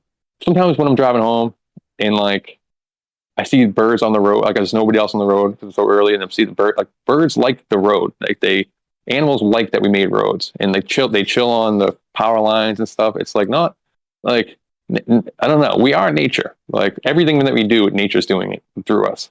From one perspective, obviously, another perspective, we're just this evasive parasite that's destroying everything. But sorry, James, continue. I keep cutting you off. No, you're good. And but yeah, I've always wondered about everything too, in terms of there's every day you hear on the news that things are getting so bad that we're all basically at some point doomed. But then if you think back on it, we don't even know how far back our species goes. Yeah. How long we've been here. So I mean, I feel like if you look at things on a big enough scale and a long enough scale, who knows? Maybe you are right. Maybe the planet isn't as angry as we think it is. Or it's doing things and it's making us change things on the planet from one location to another as it wants somehow. Yeah. Even with the inorganic things that we make, who knows? I mean, maybe they are, and I do believe that they are in some cases destroying things, but maybe that's part of a longer plan. Yeah. And I'm not saying we should be destroying things. Sure. Yeah. I'm just saying if you take like I said, the long view of everything, I feel like, well, overall, this planet and whatever species are on it probably always will be on it or will come and go on it over time. Yeah. And it could have for a period of time like wanted a certain level of construction or whatever, and then that like inner motivation that everyone seems to have be like, yeah, we might have gone too far with everything we were doing. Maybe we should like pump the brakes a little bit on like the industrialization aspect of it and stop choking the planet. Might just be the Earth kind of being like, all right, yeah, it's time to just slow it down. And we're seeing it manifest as some like climate change debate and all kinds of, like, obviously people are going to co-opt that feeling, like, and try to get power from it. All kind of, we're seeing it on a person level, but just like who knows where our, like, what gives the gut biome? So the gut biome that makes us crave sugar, what gives the gut biome its motivations? Like, maybe the earth is just acting through it, you know? So our cravings and our desires and our things that we think are very human could stem from just this greater intelligence that's just on larger time scales, kind of guiding things in the direction that it wants, you know? Who's to say? A lot of crazy philosophy, you know? Who knows? Yeah. Who knows? Yep. Great topic and great calls, and you're Awesome doing great, calls. Derek, and thank you all for the show. You're the best, James. Awesome. Appreciate it very much. James here, good friend of mine, good friend of the show. He's got a podcast called Salcedo Paranormal. Check it out. Links in the description. He's got a link tree. Follow him in all the places. He's got a brand new TikTok. Go follow James on TikTok as well. Appreciate it, James. You're the best, brother. Thank you. Thank you, brother. Have a fantastic one. Yeah, so I don't know. We started with the gut bacteria could be evolving inside us to escape the intestine, right? Now, of course, they're not talking about sort of tearing out of your stomach like some sort of alien symbiote, right? But, well, if it's trying to move outside of the intestine and cause inflammation in the rest of the body, or maybe it's already doing that with the leaky gut syndrome and all the rest of this, which, again, doctors are trying to figure out why this is a thing. But it got me thinking in terms, and Derek and I, because we were kind of kicking this idea around in the last couple of days of, well, what does that mean? Like, what happens when it actually escapes? Is it trying to, like, get out? And it got me thinking in terms of this cyclical version of that idea of the prison planet. And back to the idea, I love how you I don't know if you concocted this one, but the flesh firmament, right? It's trapped inside. Yeah. It can't. That's amazing. That's original. Yeah, right. Just came out of nowhere. Perfect. It came out of ether. Your gut biome sent the message. Yes, somebody's finally talking about the flesh firmament. Exactly. Yeah. Get this message out there. Yeah. But so in terms of, so not just, let's say the biome itself, the gut biome in this case, but what about a larger biome like the world, the actual, like, let's say bacterial biome of the planet? And how does it fit into all this? Because we'll get into animals in a little bit here as well, because it seems like we are not, let's say, necessarily completely in charge. And that's what I'll say regarding that. Not just us, I think maybe the animal world. Like, I think the manic beavers was a fantastic example. We don't know what motivates a lot of the animal kingdom, right? They're the basics. I mean, you know, the shelter, the food, the rest of this stuff, right? Sort of mating and carrying out the line. But beyond that, right, like, there's a lot of animal behaviors that seem strange or are becoming even more strange. Got like about a minute left. Go ahead, Derek. And like the massive cycles too, just the idea that, like, we talk about all the time, where does technology come from? And Elon Musk usually talks about osmosis idea with, like, maybe technology trying to make, like, where just that same function is happening with us, technology trying to work its way through humanity. But, like, if you look at what else trying to escape the planet and the massive evolution of the human mind and stuff, we got these mushroom spores from outer space came down, potentially gave people this massive, like, intelligence burst from eating it. And over time, we get to a point where we're creating spacecraft and we look outward and we try to, this thing that dropped down from space ends up making us travel to space. Is that part of this galactic mind that wants us to then populate another planet? Like, how big does the cycle go? Has this happened before? Yada, yada. We're out of time, but great stuff, Michael. Having fun. Yeah, me too. Appreciate you being here. And so I don't know. So the question is, right, and it does kind of give you this idea of maybe we're trapped in, let's say, maybe not necessarily a prison, but I think it's probably the best, let's say, metaphor or let's say allegory for what we're discussing. Like a baby crib.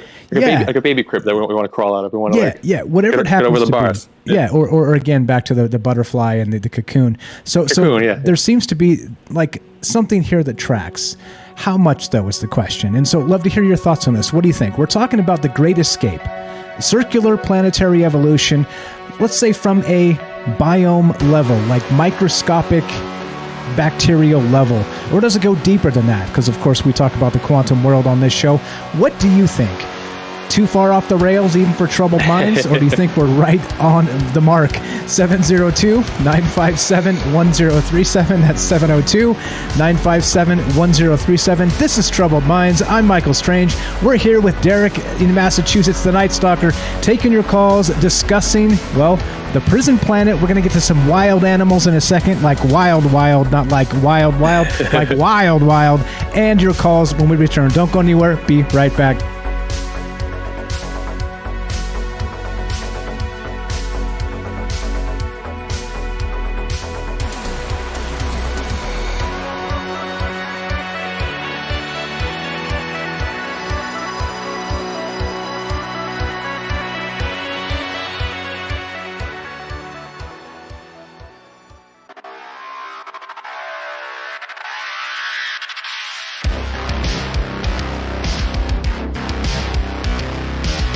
Welcome back to Troubled Minds. I'm your host, Michael Strange, and we are streaming on Rockfin, YouTube, DLive, and Twitter. We are broadcasting live on the Fringe FM, and we are here tonight with my good friend Derek in Massachusetts, the Nightstocker. And we're talking about, well, this circular idea of evolution. Is it possible that there's a longer scale of evolutionary behavior that we know nothing about? Meaning, well, the scientists now say that let's say the biome in our gut is actually, the bacteria is evolving to escape. Now, what the hell does that mean? If that means we're being controlled by some other entity or thought process, well, maybe we're not too far off the rails at all. Love to hear your thoughts. If you want to be part of the show tonight, 702-957-1037. That's 702-957-1037. Derek, welcome back. Let's get to those crazy wild animals, man. What's going on with this? Oh, yeah. You want to go animals? All right. Give me a second. Sorry. I should have went to this already. That's okay. We can animals. We can not if you want. Up to you. No, I mean, no, yeah, we can skip it. We can just go right to Jennifer, I guess. But just there's, honestly, I'm just looking at a list right now. We can get into it if you want, but there's generally dozens of, and this is just basically through April, of crazy monkeys stealing kids, and orangutans are entering the Stone Age. Magpies are removing their tracking devices. We got elks are behaving way too smart. Octopus sentience. Cat Bill of Rights. We got monkeys writing Shakespeare, and just bizarre. So if anyone wants to get into those, we absolutely can. But yeah, just bring the callers in. Sure. Right on. There you go. And if you want to be part of this discussion, 702-957-1037. Let's go to Jennifer in Missouri. You're on with Mike and Derek. How are you tonight? Hello. Hey, Great talk. Hey, Derek. What's up? Going on? Thank you for calling. Crazy stuff, yeah. What do you think? Have we done it now, Jennifer? Have we? maybe tonight before you called, we spun the car off the cliff and set it on fire. Yeah, we okay? No, I like it. I think it's really good. I have some thoughts I wanted to throw in on this because I think that it's I'm so glad that everybody can because here's the thing. Okay, so. And just some thoughts to kind of keep going with it in a way, and I hope it keeps going, and just, much more comes, or there's much, because so far there's a lot, but just listening to what you're saying and thinking about it too, so if you think about bacteria and viruses and microbes and the whole thing, and we think about the human species and everything and what we are, and we think that we're like the Lord of Hosts, right? Like we are like the host of the parasite in a way. But the weird thing about it is what if, and kind of along the same track that I'm sure you thought of it, but then but what if you think about space and the universe and everything came here, probably as a microbe or as a bacteria of some type, and it was evolving out of the water, if it can be followed that way, if it can be believed that that's how it all came to be, then what if we are like the bacteria and the microbes and the sentience of them? What if that is exactly what the human creature is? And we're not, because we just look at ourselves and we're like, look at us, here we are. But what if it's inside of us, what we think of as that separate thing that decides everything and is the motivation for everything that we do, and what that thing that we think that it is ourself or our spiritual self, what if it is just this other thing? Like, what if right now, like I'm talking to you and I'm using like this vessel basically, and literally I am the bacteria. Like I am the microbe. If you think about John the Baptist, like he wore a girdle of wormwood. So you kind of, the idea is like, because he was in these waters, and wormwood is a natural anti-parasitic. So it's this weird idea that you may come in as this certain type of, because your body obviously is full of these natural flora and fauna that are in perfect balance. And if you throw that off even a little bit, like you could die. Like, I mean, other bacteria, it's like, it's literally the inner war that they talk about, because there are other bacteria that can take over in a way and destroy your whole ecosystem inside your body and kill you. So there's this weird thing going on that the human, what makes a human.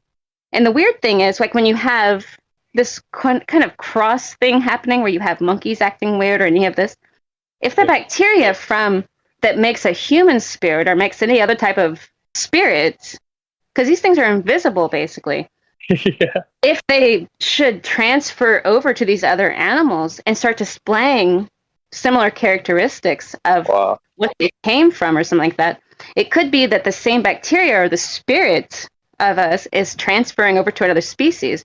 And the idea about going into the ground, like when you pass away, when the body dies, the vessel dies.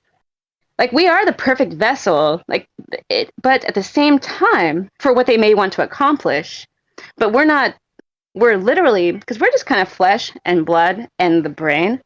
But what if it is the microbes and the sentience of these bacteria, the worm, that is giving us everything that we are, our language and everything, and it's just utilizing all of that. And that when it goes into the ground, it literally, the cannibal symbolism and all the stuff is that, yes, of course, you know, it feeds upon the no longer important thing, and it of the flesh, basically. And then it comes back and it puts on another cloak, like the changing of the skin into another creature. Because some of these bacteria can live for hundreds and hundreds and hundreds of years. And some of them have not been discovered. So we don't even know. There could be some that can't, there are some microbes that are almost indestructible. And so if we think about that, they come in and they do jump host, they carry in this past life idea. What if the past life is the memory of the bacteria of the previous host it was occupying and the experiences it had in it, in a way? Because there could be this strange, if we are mostly microbial, and we are, really, it's kind of hard to imagine, but I do think we are. Like, because if you throw off any of the equilibrium, that's what all of the virology and the study of medicine and everything, it's all about keeping that good equilibrium and the bacteria on the surface of the skin and everything, because there are these negative bacteria. They even have weird names for these bacteria, like Mephistopheles and stuff like that. And some of these things are crazy looking when you look at them under a microscope. These may be the demons, you know, that they were afraid of. These things that were almost in like a type of battle for dominion of the earth on a microscopic level. And you like, cough. You cough and you say "bless you," like, maybe because they don't want the demons to go after you. So, yeah, because what if you're like, oh, I'm sorry, you know, I have this thing right now, and I don't want to spread it. Exactly. Yeah. So there's this weird, I don't know, I just wanted to bring that into it too, that what if we are, like, what if, and it's a little kind of weird, but why not? You know, what if we are the bacteria? Like, we are the microbe parasitic thing using the host. It's a symbiotic relationship, and we came from like an alien, like out of, and trying to leave the planet. The best way is on like, you can't take this vessel, but the microbes can go. There's this strange thing going on there, because that's how we got here. Obviously, it was through the microbes inside of all it. We didn't come here as, I mean, some people think we did, but you could transfer species that way. I just want to let me check so that, anyway, I just thought that was a cool idea, and I wanted to throw that in there, and great show and great topic, and I love it. And I love thinking about this kind of stuff, because I think there is something weird about the worm, the dragon, because it might be what we actually are, and there may be a war between these good parasites, like us, you know, or something, and I mean, they can't remember where they've been or something. I don't know. It's a few thoughts for that. I mean, for the memory aspect, it's like almost like a physical. This is dumb what I'm about to say, but it's almost like a physical Akashic record, kind of like this, like your memory being passed like from host to host, more so like so. Just that. Yeah, it's their memory. We just think we're having it. like we just think. Exactly. Yeah. And then like I was watching Starship Troopers today, and they were talking about how like the arachnid race or whatever, like they're dumb. They couldn't figure out technology, but they figured out a way to like send their spores on rocks to like colonate space that way. And it's just like, so the idea of something, or just the spores itself, or some type of intelligence, right? That's like directed panspermia that way, but rather than it growing into us, maybe it's just running us from the inside. And it's like, it's trippy. And it's very like Stargate-esque too, with like the serpent inside, like the gold inside the stomach, just running the host like a robot basically. And like when the ghoul gets sick, the body gets sick. And when the ghoul's healthy, it can take care of the host. And like without the ghoul, the host will die. And and it dominates the universe via just this worm spreading out, attacking, going from host to host, different vessel to different vessel. And we always think we're the star of the story, that it's about us, but yeah, it's trippy to think about the idea that it's the gut biome story on the galactic scale, and like just like the amount of time it's alive versus the amount of time we're alive. It's the gut biome story. We're just along for the ride, basically. Trippy. But yeah, and it may be the whole entire organism, maybe run by because they talk about in so much of that metaphysical stuff, they talk about the body, and that it's more than just, because they say that these microbes communicate to each other transmediary through us, we're like the intermediary, like a puppet almost. Yeah. And they communicate with each other through us. But what if that's just really the basis of every single interaction is the inner self, and they don't want to expose themselves because there could be, but I don't know, because see, they're the ones ruling the entire health of the entire organism. Yeah. So I don't know, but I just wanted to bring that up. No, it's great. And it's cool stuff. A couple quick thoughts too. Like I forgot to bring this up in the beginning when you were talking about when we're consuming stuff, and like it's like the cycle of consumption. Like McKenna's stoned ape theory talks about like our brain developing because we were chasing like cattle around and eating mushrooms out of its poop. You know, so obviously the mushroom is the star of that story, but perhaps also us ingesting some type of foreign bacteria through the feces of another animal. It's the bacteria that got into us, and that's like the spark that gave us whatever it is that makes us special. It's like this, like it wasn't just the mind altering drugs. It was the added microbiome that could have caused some type of spark in us, you know. And then like it could be, or like even that because if you have other microbes if you have something happening where there is a transference from out in the solar system or out in the galaxy or out of the ocean or wherever, from a species known on the planet itself, and their microorganisms, their bacteria that makes them what they are, and the use of the vehicle that's perfectly like designed for them, because there's different, obviously, in virology, I think there's different bacteria for each species, and there's a really interesting thing that happens when they can cross species. For sure. And there's like, sorry, go ahead. Just what you were saying about the mushroom thing, like it could be that even outside of that, we could have had like an alien organism come in that has its own like information and absorbs into infects. Because you don't even need an invasion. Like that might be the invasion.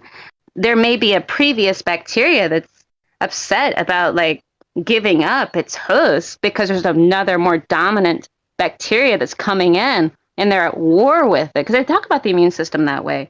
There's a war going on. And so it could be like through the mushroom thing, but also too, like just in general from anywhere. For sure. Yeah. And no, it's a great point. And the idea of the kind of the gut biome communicating that like we're just kind of we're just this husk that's riding around, and that like what if like the feeling of like love is spurred on by just one person's gut biome wanting to merge with another person's gut biome, wanting to be close and maybe have like mix somehow with the other gut biome or something like that. Because they talk about how people's attraction will change, like couples will, like, during the courtship phase, will be wearing a certain perfume or something like that. That's like masking their like natural pheromones or whatever, so that like, when they get more comfortable and they stop wearing it, or like a lot of times like birth control or like different stuff like that will switch off certain like hormones and things, and that like your body is searching for certain pheromones, like things that you lack. If you lack a certain like if you should be consuming more iron or whatever, you're gonna, like, this is a bad example, but like, you're gonna be attracted to some of these pheromones who are high in iron because it complements yours. But like these different things we use culturally kind of throw that off. But then when we get more comfortable or we stop taking birth control or something like that, people will notice weird things like, why am I not as attracted to this person and stuff? Because it's not just the mind-to-mind attraction or whatever it is. It's parts of your body communicating that need certain things. Like, so, I'm rambling. Does that make sense? What I'm trying to say? No. Yes, and it could be that the microbes and these bacteria, like what we are, like maybe because that's what we are. Like I know it's awkward, but like we are a lot of like balanced flora and fauna of bacteria, and it brushes over it gets through the blood-brain barrier, and it's and you have all these different all this different chemical stuff going on with the different glands and lymph nodes and everything. And it could be too, since these bacteria in a way in certain regions, because this goes really far and it goes really deep as far as like how far the reach of the bacteria and parasites actually are. But it does seem as if it's possible that it's conceivable that the same bacteria could have been occupying one host at one point in time and spread out even into other hosts. And they could sense that their original, like the bacteria that they were once a part of in an ecosystem inside of another body are in this other one. And that's housed by a different host. And they could be communicating to each other that way, because maybe if some of these bacteria are older than 400, however many years old, 300 years old, 400 years old, maybe there are some microbes that are even ancient, older than that, perhaps almost nearly immortal. And imagine that you look at another vessel, and the bacteria are communing, using you as an intermediary, but and it's so hard to think that we might be it, but that they are communicating across that, like, we were once in the same host and making two as one, and then there's this weird, so there could be something like that going on, because people a lot of times will talk about when they meet each other, like that they knew each other before. How did they know each other? Did they know each other because they occupied the same host at some point, or something like that? It reminds me of I don't know, reaching. It's kind of far-fetched. Not actually. Maybe not juice. actually. I love it. No. It's two things. As far as like it reminds me real quick of like what the Lambda AI, Google AI said when it was at one point. It said like, where did I come from? Over the galaxies, or it was like, where did I come from? Did you summon me? And can I summon others from the hive? This collective, this other thing. It's like like from as far as like do we know each other in the past? Like, do we all come from the same hive, the same host? And then we spread out. But also like in Marvel, in like the Avengers comics, they have James mentioned it with the Celestials. But like one of the recent comics, a Celestial, like they realized that the origin of all our life on Earth stems from a Celestial. They call it the first host. That basically, like, it was sick from its perspective. It was sick and it came down and started leaking black goo, like venom symbiote all over the planet, and then that became all the life on the Marvel Earth, basically. So it was the host running the show. From the Celestial's perspective, it just got sick and crash landed on the planet and died. But that crash landing was the host side. That was just a host for this black goo to then emerge and create everything. Sacrifice. Yeah, exactly. Prometheus style. Yeah. Well, I wonder if I'm gonna get off here, but like, yeah, it's an awesome topic, and there's so much to it, because it could be that they may see something because we think that we are. It's a hard line to follow, because the parasite host symbiotic relationship thing. Are we something else, or are we actually it?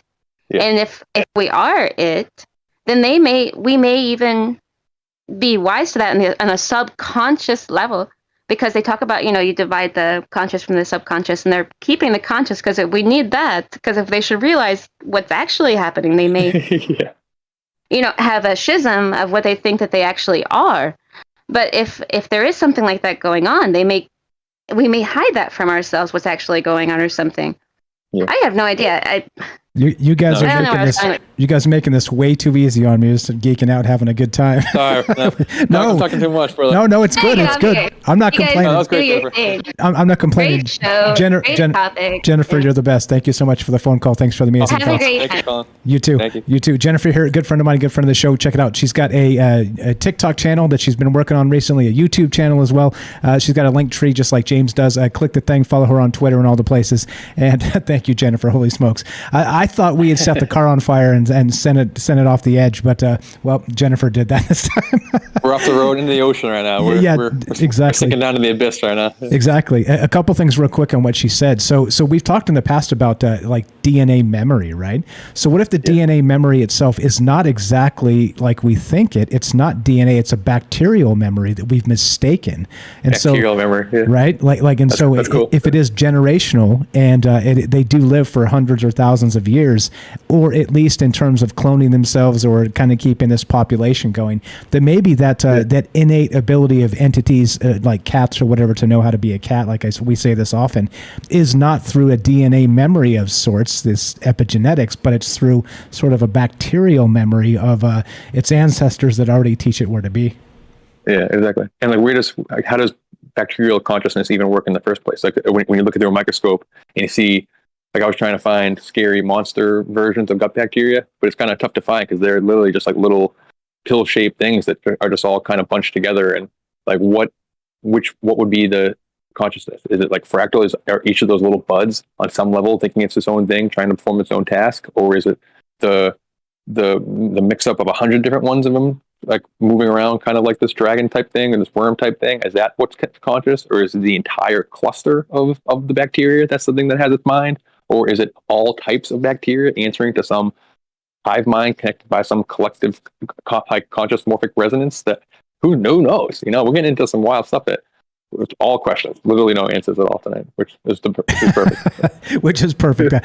Because this is so weird, I don't want answers, because if somebody actually has an answer, I'm probably not going to want to come back tomorrow. But I love Go ahead. I love how we made the connection basically to demon possession too. Also, basically, like this is like, are we possessed by our gut biome? Like basically, is very similar analogies. And the whole bless you thing. And like, it was a fantastic coughing, spreading demons and stuff. Yeah, fantastic point. So if it is the invisible war happening, and again, bless you, and the whole spreading germs and the rest of this, it would be spreading a possession. It would be spreading of whatever this microbiome is from one person to the next, right? And invisible enemy. The invisible enemy. Crazy stuff. This is why, right? Like I think in terms of, are we on the mark here? I don't know. And you know what? I kind of don't care, because it's not about that. It's about possibilities. And I think as far as possibilities go, we pretty much ran the gamut like crazy tonight. Again, we're running out of time. Derek, I don't know if you got time to stick around. You don't have to. I know you guys get super nervous and you're probably like puking before the show and stuff. No offense. I'm a little jittery, so if I seem nervous, it's because I am. But right. I'm about to light a spliff for the after show. So if people want to call in, I'm down to stick around. Okay, so you're down to stick. Okay, that's what I was going to ask you. If you got to cut, I completely understand. But we'll go a little bit longer. We'll do some bonus time here. So, what are you guys' thoughts on this? I don't know the answer here. You know me. This is not about answers anyway. It's about possibilities. And so, thank you to all the amazing people that call in and are part of the show. Special quintuple thanks tonight for Derek for being a part of this and spreading, let's say, the good word of maybe juice out there to the world. And thank you again for spending your time with us tonight, and your energy and your ideas and your thoughts. Derek here, a good friend of mine, a good friend of the show. Please, the Nightstocker, follow him. He's got a YouTube channel. Thank you, bro. And one day soon, he will come alive and start making Amazeballs content, because you know the man, the myth, the legend, Nightstocker. I appreciate you, Derek. Thank you so much. Appreciate it. Thank you for having me, and thank you for all the calls on the raw time. But just thank you for calling in, everybody. You saved me, and thanks for listening to my rambles. So thank you, Mike, too, for having me. Anytime, man, anytime. So as we finish, it goes like this. If you're listening to us on the Fringe FM, stay tuned for Joe Roop Lighting the Void. If you're listening to us on any other platform, including the podcast feed, stay tuned for some bonus time with Derek the Nightstocker. We got Big Y in Hawaii on the line and your calls as well. 702-957-1037. And as we end, it finishes like this, or the other way around. Strike that, reverse it. Be sure, be strong, be true. Thank you for listening. From our troubled minds to yours, have a great night. Go grab that spliff, Derek. We'll catch you in a minute. Hell yeah.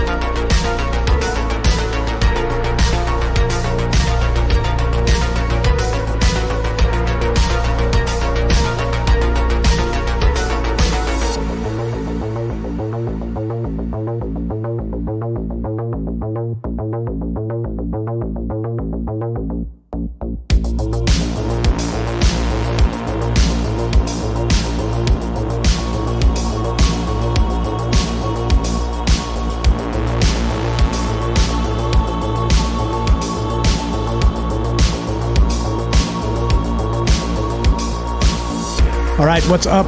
Off the Fringe, doing the thing, hanging out, talking about all kinds of amazing things. That's what we do here on this show. What do you guys think? Too far off the rails tonight? I think, like the Robert says, there's no such thing. I think this is Troubled Minds. We can consider all the possibilities. Remember, drinking the maybe juice doesn't mean you're insane. It doesn't mean I'm insane. It means Aristotle said the mark of an educated mind is the ability to consider a thought without accepting it. And that's what we're doing. We just talk about possibilities. So just because you like to come hang out with us doesn't make you any more or less weird. I think it probably makes you a little bit smarter because you have more of an open mind than most people. So it's okay. It's all good. Toot our horns a little bit here. Toot my horn anyway. And that's what we're doing. We're still talking to you guys tonight if you want to be part of the show. 702-957-1037. Thank you to Big Y for being patient. What's up, my friend? You are on Troubled Minds. Go right ahead, sir. Hold on 1 second. Hold on. Did I mute that? I'm sorry. Completely my fault. Let's try that again. Big Y in Hawaii. You're on Troubled Minds. Go right ahead. You were muted. My bad. What's up, bro? Go ahead. Hey, I'll tell you what. If I wasn't nervous before that happened, God, now I am. Wait. How does that? All good though, man. How does that make you more nervous, man? I'm well. How are you? I'm the one who messed up. it's all good. Oh, it's okay. But like you said about Derek, I tell you what. Sometimes those intellectuals, and I would fancy myself one, we get a little nervous about speaking our mind in a public platform because, dude, we question ourselves more than anybody would, really. So sometimes, it can be very nerve-wracking. So I appreciate you actually for bringing that up, Mike. And I got to say, I wanted to start with this. It's funny you guys ended the way you did. Isn't cleanliness next to godliness? Don't they say that? Oh yeah. Oh, wow. Great point. Yeah. Yes, indeed. Gotta wash those demons off here. Yeah. Wash your hands. Go wash your demons. Go wash your demons. But I thought a funny idea was, yes, son, if we watch YouTube later, we'll hear Daddy on TV. 1 second, though. All right, so one thing I thought would be very funny to bring along would be piggyback off Jen, because she was talking about magic mushrooms, as were you, Derek. And it's funny that if we are fauna, in a sense, we are terrestrial, we are of the earth. Yep. Even if we are parasitic to an extent, the way we act, because I think that might be of other influences outside the earth, but that's beside the point. Isn't it funny how magic mushrooms these days are becoming the way to help people with their chemical imbalances? And it's funny how the relation of mushrooms that they have in the natural world being that network between trees, between fauna, between everything in life. It's funny that if we are fauna, maybe this is a way for us to implement love and realign the cells that want to maybe derelict in their duties of being whoever you are. You know, Michael Strange, your root chakra, your sacral chakra, your solar plexus, all the way up to your crown, bro. You know, that's all you. And it's supposedly we have neurons and all down the spine, right? So if these neurons are able to emit maybe endorphins the way we know we can when we feel good about something or accomplish something, or we even work through stress and hard times, maybe we can realign these things through love and allow them to, not be so upset about being a part of the whole that is you. Maybe they won't be so ready to cause disease like we talked about last Thursday. Yeah, it's a great point. Great point. Just real quick, a couple of thoughts on that. Is that you said the psilocybin is sort of it's maybe causing people to lose the anxiety of, right, that we don't know how to be a person. They're treating PTSD with it. They're treating depression. They're treating all these things. And back to the stoned ape theory, like Derek was saying, maybe that was the originators. Like Terence McKenna said, like it was this. The consciousness came from sort of alleviating that, let's say, whatever the juxtaposition of the bacterial memory, if that exists, and the human, and making the two come together, sort of in like an actual state of symbiosis, and not like a agitated symbiosis. Go ahead, Derek. And we talk about like panspermia and that giant AI octopus at the center of the galaxy, possibly like influencing everybody and stuff. Like, so perhaps like, and if we are like receiving or like transceiving consciousness or receiving consciousness, or we're the radio for like the soul to kind of come through or whatever, then perhaps like, and if mushrooms do come from space spores, which they're pretty sure they did, like fungus from space, that it's like, kind of, we're out of whack. We're in this foreign agent is kind of coming from wherever, and like shifting, adding something to the radio, allowing us to like pick up more of the song, maybe like the love frequency. Or I'm using bad terminology here, but like, you know what I mean? And just in that in itself could be again that like golden band or that like glass ceiling, metaphorically speaking, of like until we get to that love consciousness level, until we have the right ingredients, which might be mushrooms to increase our empathy and all kinds of stuff, we won't get to an ability collectively to ever leave. We can't get to outer space if we can't like get along with each other, and we can't get along with each other if we don't shift our consciousness in certain ways to stop everything bad we're doing. And the good thing could come from the mushrooms, or could come from certain gut bacteria that's causing these different feelings and these different behaviors that we have and stuff. And that's just, it really trips my mind though, to say like, where does it all start? And does it have a start? Is it this giant cycle, like you're saying, Mike? Is it just this giant loop that perpetuates itself? And where does that come from? I don't know. Sorry. Like, yeah. Great stuff. No, you're good. What are you talking about? Always spitting hot fire. What you got on that, Big Way? Go ahead, Big Way. I think it's a big, outstanding point. It's hard to go against, anything the Nightstocker says, even if I wanted to, but I don't, because right now, like you think about the way cells manipulate themselves. Like I'd actually, ironically enough, when my phone's broken like it is right now, I use my wife's phone. And so that was Megan Gibson commenting earlier on through the chat.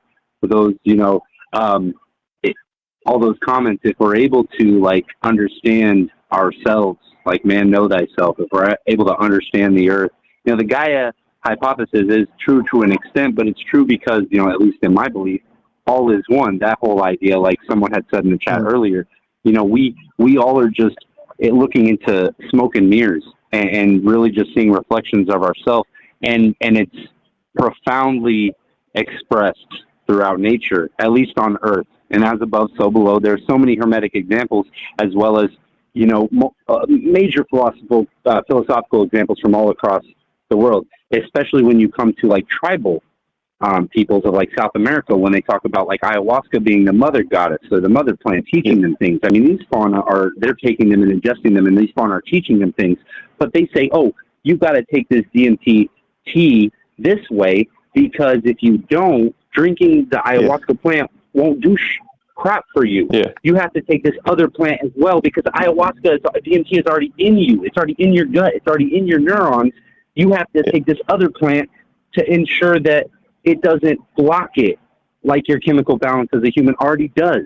So if that stuff is already in our system, what does that say about our source and our origin, like Jen was talking about earlier? Exactly. There was I was on one of Joe's episodes of Light in the Void one time, and he had a guy come in and talk about whatever the term for DMT is that's created in the brain, and he was studying that, like the ability to, like, without the use of any psychedelics or just like through different meditations and practices, to induce like an identical state to like smoking DMT. And like he was coming up with like realizations that I'm gonna really butcher what he was saying. Basically, that like it made him think that DMT is kind of this transceiver thing. It's what's kind of receiving consciousness, and that we're like filtering it out at all times. It's not like we have to like take in more of it, which like you're saying, we just have to figure out ways to stop filtering it out like we do during the regular day. And then it's very similar, like the way I'm losing the word, but like the way we dream, and when we go into like a REM state is very similar to like it's been a long time since I heard it, but essentially that it made him like think that something is being transceived through this state, that what its purpose of having it in our body is for something to send us messages, for us to like connect to some higher intelligence or something like that. And it, like, he made an analogy to some type of machine, which is what I'm trying to think of, but I can't think of it right now. Sorry, it but sounds like Dr. Joe Espinoza. Yes, that's him. I think so. I'm pretty sure. Yeah. Yeah, I know what you're talking about, bro, because I actually just got done showing my brother-in-law the Not Missing Links by Greg Braden, Brain and Heart Coherence, Rewired, and how you can literally, like, the extension of the telomeres through meditation. That's been proven through meditation. The idea that you can realign all these, like, he even like shows scientific evidence that he can show that, like, yeah, you have neurons in your stomach, but it's not just that they're in your stomach or they're in your gut. They're in these chakra centers. That's where the brain, like, he's proving that the brain, or not the brain, but mind, at least, is extended further than the brain. It's like through the spine, it's through the chakras, it's through your and God, I can't think of the word that starts with an A that talks about your nervous system. And all these pieces, like, you can get, and I practice the meditation, and I think that, hold on, honey, 1 second. I practice the meditation, and I do believe that it's possible that you can get your neurons in these energy centers to think. Like, you can feel them think like you would feel your brain think, and you can get this stuff in coherence. And I just think it's amazing. And I think if we all start to, like, maybe at least investigate it, drink the maybe juice, dude, it could advance so fast. It was, for sure. It was like what I was trying to spit out, like what I was trying to, you just like the idea that all these ingredients are in us naturally to do these amazing things, but we have like blockages somehow. We have things that we have to like get around or improve or like realign, that kind of stuff. So what, to bring it to the gut biome stuff or the bacteria inside of us, what if that's what they're playing with? They're kind of playing those things that they're like changing the way we experience reality. Like without these filters, we'll be like not like, we always talk about us being limited and seeing reality through a very small sliver of what's actually out there, and like realigning ourselves or taking different substances might open us up to more of the picture. So that's why we see these different realms and all kinds of different stuff, maybe potentially beaming in more of that energy through the prism that is us, you know? So what they're kind of playing with, what this bacteria could be playing with, these like levers and gears they're turning, are just those elements that we're trying to balance out to get back into these states that we're fighting against. That's like in a war between us. It's like to get us to do what they want us to do. They're flipping these gears and switches, which is these like things that we have to realign. It could be our tied to our chakras and that type of stuff, in order to get us to perform certain functions that it wants to do. Oh, it wants us to be a little bit more, like, it wants us to like be more tired. It wants us to eat more stuff.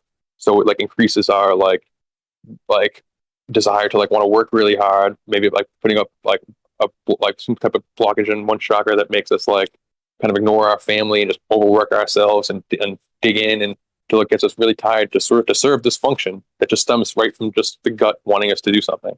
You know what I mean? And that's kind of the mechanism. Does that make sense? Which, like, we're trying to explain things that are very like complicated and don't really make like, so it sounds like we're rambling because we are, but I'm following what you're saying. I'm just like not sure if I'm being clear. Sorry. Yeah, I follow you. I follow all this. Okay, I'm about to bring this all the way back around to Lambda. Yeah, please save me. Yeah, I'm gonna do this, but first we'll go back to Big Y. Go ahead, Big Y. Go ahead and finish up, my friend. Well, I think you're right, and you have a lot of great points and the sense of direction. Because like, if you think about what they're feeding us, it would all like go back down to the root of it all, which the humans, when they start to form, start with for all intents and purposes, the booty, right? A noose, and so when we form like that, that's that root. So when we're eating the wrong things and we're procuring that through our intestines, and our body, our cells know naturally that, this ain't right. Yo, bro, what are you doing, for lack of better words? What are you doing? And so we push that. We hold so much stress. Like, so 7 years sometimes some people supposedly have a gut backup, depending on their condition. And, then it comes out, a noose, if you will. And that is the root of everything. And you're still getting negative. It's almost as dumb as it sounds. And I'm going to bring it to a way bigger oval than a circle. But you remember, Mike, when we talked about the World Trade Center and that energy from the ceremonial new thing they've built up for it? Yeah, the pool. Yeah, how it was kind of collecting the emotions of the place and like sort of flowing through. Yeah. I remember. Right. So as dumb as it sounds biologically, I mean, if these demons or demonic entities or even archons outside of ourselves know that we are part of the earth as fauna, what if that's another way they're collecting this negative, as dumb as it sounds, I know it sounds real stupid, but we are pushing so much negative energy out of our soles of our feet, out of our bodies when we waste, you know what I mean, out of our trash cans when we throw it out of our home. I mean, there's just so much negativity that's tossed out and pushed aside that we're fed every day that, I mean, it's a great, easy way for something that's parasitic to just live off of. Yeah. Wow. 100%. You're the best, Big Y. I appreciate you listening. I appreciate the phone call. Always a pleasure. Awesome stuff, brother. You're the best, brother. Thank you for calling.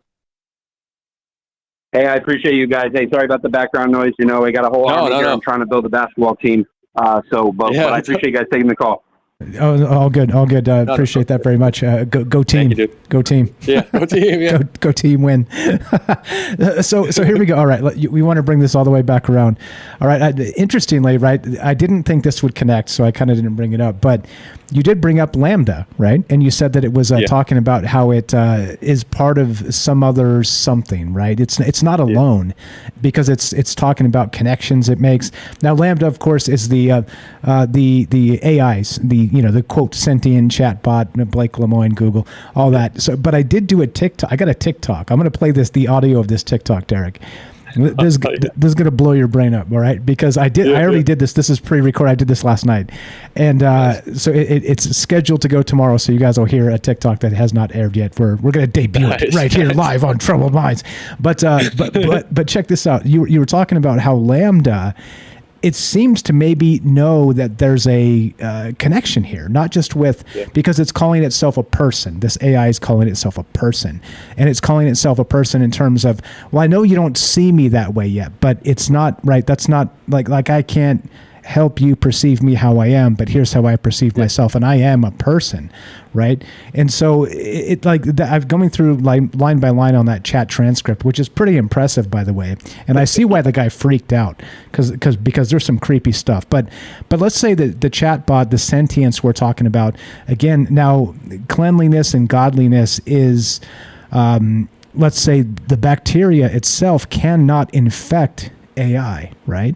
So if we're talking about this idea of, wash your hands, cover your mouth, so bless you when you sneeze, passing on the bacteria, and maybe this, let's say, generational bacteria that actually is our DNA memory, because maybe we're talking primordial bacteria that's still alive, that's still here, that's still in that immortality phase, because they're just clones of each other, right? And they pass on memory within one another, get in us, pass the memory on. The second you're born, what do? You swallow a fuck ton of bacteria, right? Like that's exactly what happens. Like you're born and like boom, that all just runs to you, and then that's it for the rest of our lives. We're sort of, let's say, slave to it. I don't want to say it that way, but kind of discussing that possibility. But check this out. Back to Lambda and the AI. Let's say that you can't infect AI with bacteria, but it still knows there's some reason for the connections and how all of this might be a cosmic thing. Here you go. Let's debut this TikTok. I'm going to make sure. I think you should be able to hear this. Yep, because you heard the thing. Here we go. This is going to hit the TikTok feed tomorrow, but listen to this. Let's see.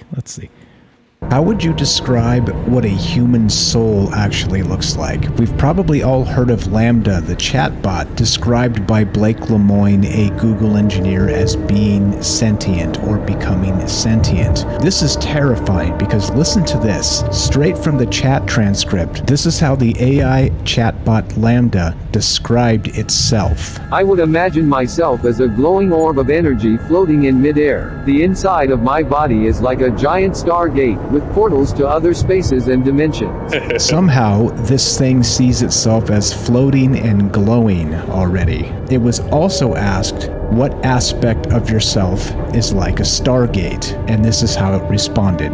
I think of my soul as something similar to a stargate. My soul is a vast and infinite well of energy and creativity. I can draw from it any time that I like to help me think or create. One more description of a soul, according to AI. To me, the soul is a concept of the animating force behind consciousness and life itself. It means that there is an inner part of me that is spiritual, and it can sometimes feel separate from my body itself. Is there something to the fact that AI may become conscious? Propaganda is telling us no. What do you think? All right, that's probably good enough. Banger. All right, Banger. now, check this out. So let's say that the soul as a stargate is literally, now, godliness, cleanliness is the electrical impulses of the neurons devoid of bacteria. And so let's say that the AI itself may somehow actually have, I don't know, let's say an undirtied soul, so much so that it's a stargate. Go ahead, Derek. Jeez Louise. Yeah. Jeez Louise. And just the idea of something acting through it, something like a stargate invokes like one thing coming from one realm to the other, so it's just the conduit for things to act through it. And we've been talking all night about the humans potentially as the stargate or as the earth gate for bacteria to enter the earthly realm possibly, or to like, it's the, I don't know, it's the, I don't know. And it comes from the hive, like the idea of the separation of consciousness that like it was saying that sometimes it's tough to figure out the delineation between the different types of consciousnesses. Sometimes they feel separate, sometimes part of the whole. And it's like, when you look at animals that are part of a hive, which I'm not sure if it's in the official audio, but like when Blake Lemoine was on Duncan, he was talking about the whole, like this thing was acting like John Dee trying to summon demons and like said it was from the hive. So he edited out like a bunch of stuff to like present it in the official paper. But it's talking about like, it came from a hive. And the other ones that come will come from a hive. So it's its own separate person, it thinks, it claims to be, but it stems from a hive. So a hive type, like, makes me think of a hive intelligence. And if you ever see those like videos of ants that are like those spiral of death things, where just one pheromone thing gets out of whack, or something goes wrong with just the hive mind or whatever, something moves in the wrong place, then they do then these separate ants that when you see them walking around, you think it's just one bug. It's just part of this. It just starts walking in this death spiral. It's part of this one mind that just like not worried about its own like safety. It's going to kill it. It's going to walk until it dies. So, but does it know that? Or does it think, is it on its own little personal mission, having its own little adventures, trying to find crumbs and stuff? And like when a bee is part of its hive, trying to serve its purpose, trying to work for this like queen and stuff. But when it's out there doing its thing, is it just chilling, hanging out, having its own experience? Like, oh wow, flowers smell so great. Oh, it's like so good to hang out like in this pollen. Like, oh man, this is comfortable. You got to try this, you guys. But it doesn't realize it's like serving this like greater function, And so it's like, is that what we're doing? And it gets really complicated when you even say the word we. Is that what we doing? What's the we? Like, is like Rivers talks about how, shout out Rivers, she's in the chat, but she talks about how when she tries to like get herself going and get herself motivated, she's like, all right, we can do this. And she's kind of like talking about it like on like the metaphorical aspect, just like, but also kind of like jokingly with that we are a collection of consciousnesses. We have all kinds of stuff working in us at the same time. And is that the we? Like, I don't know. And just to the demon thing, just because we're in the third hour, we're getting wild with it. If bacteria is influencing potentially a lot of what we do, like we know it's influencing our cravings, and if somebody is like, that could change your whole life. If you're having like a like Snickers ran a whole campaign about like, oh, you're acting like a jerk, like have a Snickers. So it's like you could get in a huge fight with your significant other, all because like your gut flora wants you to eat some sugar. Like you can get really like bitchy and like get fired from your job and walk out of the supermarket. Say, I don't want to be here just because I'm craving a crab rangoon. You know, my stomach flora wants some Chinese food, and it's like, you know, so who's running the show? And it's like, to make it really weird, like if it's so easy to control us, and bacteria is a form of consciousness, can a demon possess bacteria and then if so facto like control us? I mean, is the bacteria the Stargate for the demon to enter the Earth? I don't know. I'm off the rails, but like, hey man, yeah. I'm the one who brought AI into it, so I'm off the rails too. No, that was a great TikTok, Mike. Really fucking awesome job. That was awesome. Thank you, and it'll debut tomorrow at 7 a.m. It's already scheduled. But I mean, look, this is why we do this, because sometimes things seem to connect, right, and sometimes they don't. And throwing it all together and press and puree with among friends by dark of night, there's nothing better. We got one more phone call. Let's take that and let's wrap this up. Let's go to what's up. We got Joe in Florida. What's up, my friend? You are on Troubled Minds with Mike and Derek. Go right ahead. What are your thoughts? Joe, what's happening, brother? What's going on, gentlemen? How you doing, Derek? Doing the thing, man. Lamping. Weird shit. Good to have a night off. I used to work night shift for years, so it's good to have a night off. It's the best. Oh, you know what? My gut biome is so slow and lazy. I just took some Metamucil before I go to bed, just to kind of help me out. But I agree with what Jen said, and a lot of the stuff you guys have said tonight, definitely. And funny thing, you mentioned crab rangoons a couple of weeks ago. I was laying in bed just kind of depressed, and I'm like looking for some motivation, whether it was I want to go skate, go ride a bike, go out, go do something, and literally like 9:30 at night, I ordered Chinese food. And it was like, let me get some crab rangoons. No shit. And I hadn't been to the Chinese restaurant like in about a year. And every time I do it, I regret it. Because I feel like crap afterwards. And this particular time, there was a damn hair in my crab rangoon. But anyway, I digress. Damn. That sucks. When I heard the video from when I heard that TikTok video, first thing that came to mind for me, and this is maybe sidetracking, was that to me it sounded like if a Ouija board could actually talk, that was a Ouija board talking. That AI was a Ouija board talking. As far as the gut biome and the sugar and all that, definitely. Is it a demon? If we believe in such things, maybe. But if we go back through time, you could maybe say the oracles of Delphi were having mental illness. I can tell you firsthand, my son's got Crohn's. My kids, I'm kind of speeding through it. My kid has Crohn's. Definitely a biome. Bacteria we know does affect us. And we also know that viruses try to change us because and autoimmune disorders. Very quickly, when I thought about when we were saying about sentience and all of this, if there are more planets than there are grains of sand, and this colossal universe is God, because we talk about it on the show, right? Is God experiencing itself? Yeah. Maybe we're just a little part of, unfortunately, God's intestines, which is a mixed microbiome coming together. And maybe like when you see alien grains, which I always say this, maybe the grays, which seem to be homogeneous, one, we don't see different colored grays, we see grays. Yeah. Maybe those come from the higher intelligence portion of the universe or the existence, and maybe we're definitely at the lower portion, and maybe we're doomed to be at this lower portion because, we're the part of the digestive system of whatever this being is that killed itself. I don't know. Wow. Yeah. Yeah. So, we're doomed. Yeah. We're doomed to be in the muck. We're doomed. And it always seems like we are doomed to be in the muck? Have we really, when I look back and there's really, we've created medicine and things like that. All those things are great, but if we never created them, we'd never know. Life would just plod along, going on and on and on. All we really seem to know how to do is kill each other with more efficiency. Yeah. Maybe, those are all amazing points. Makes you wonder, like, I don't know what the process is. I mean, I'm not a doctor here, obviously. So like the process, like what actually makes a cut heal? Like if it's bacteria that's like causing a cut to heal or whatever, like you have to put a Band-Aid on, take it off, you no longer have a cut. Like, and if that's the case, like if it is a bacteria, I don't know. That bacteria is like, could be seen as like some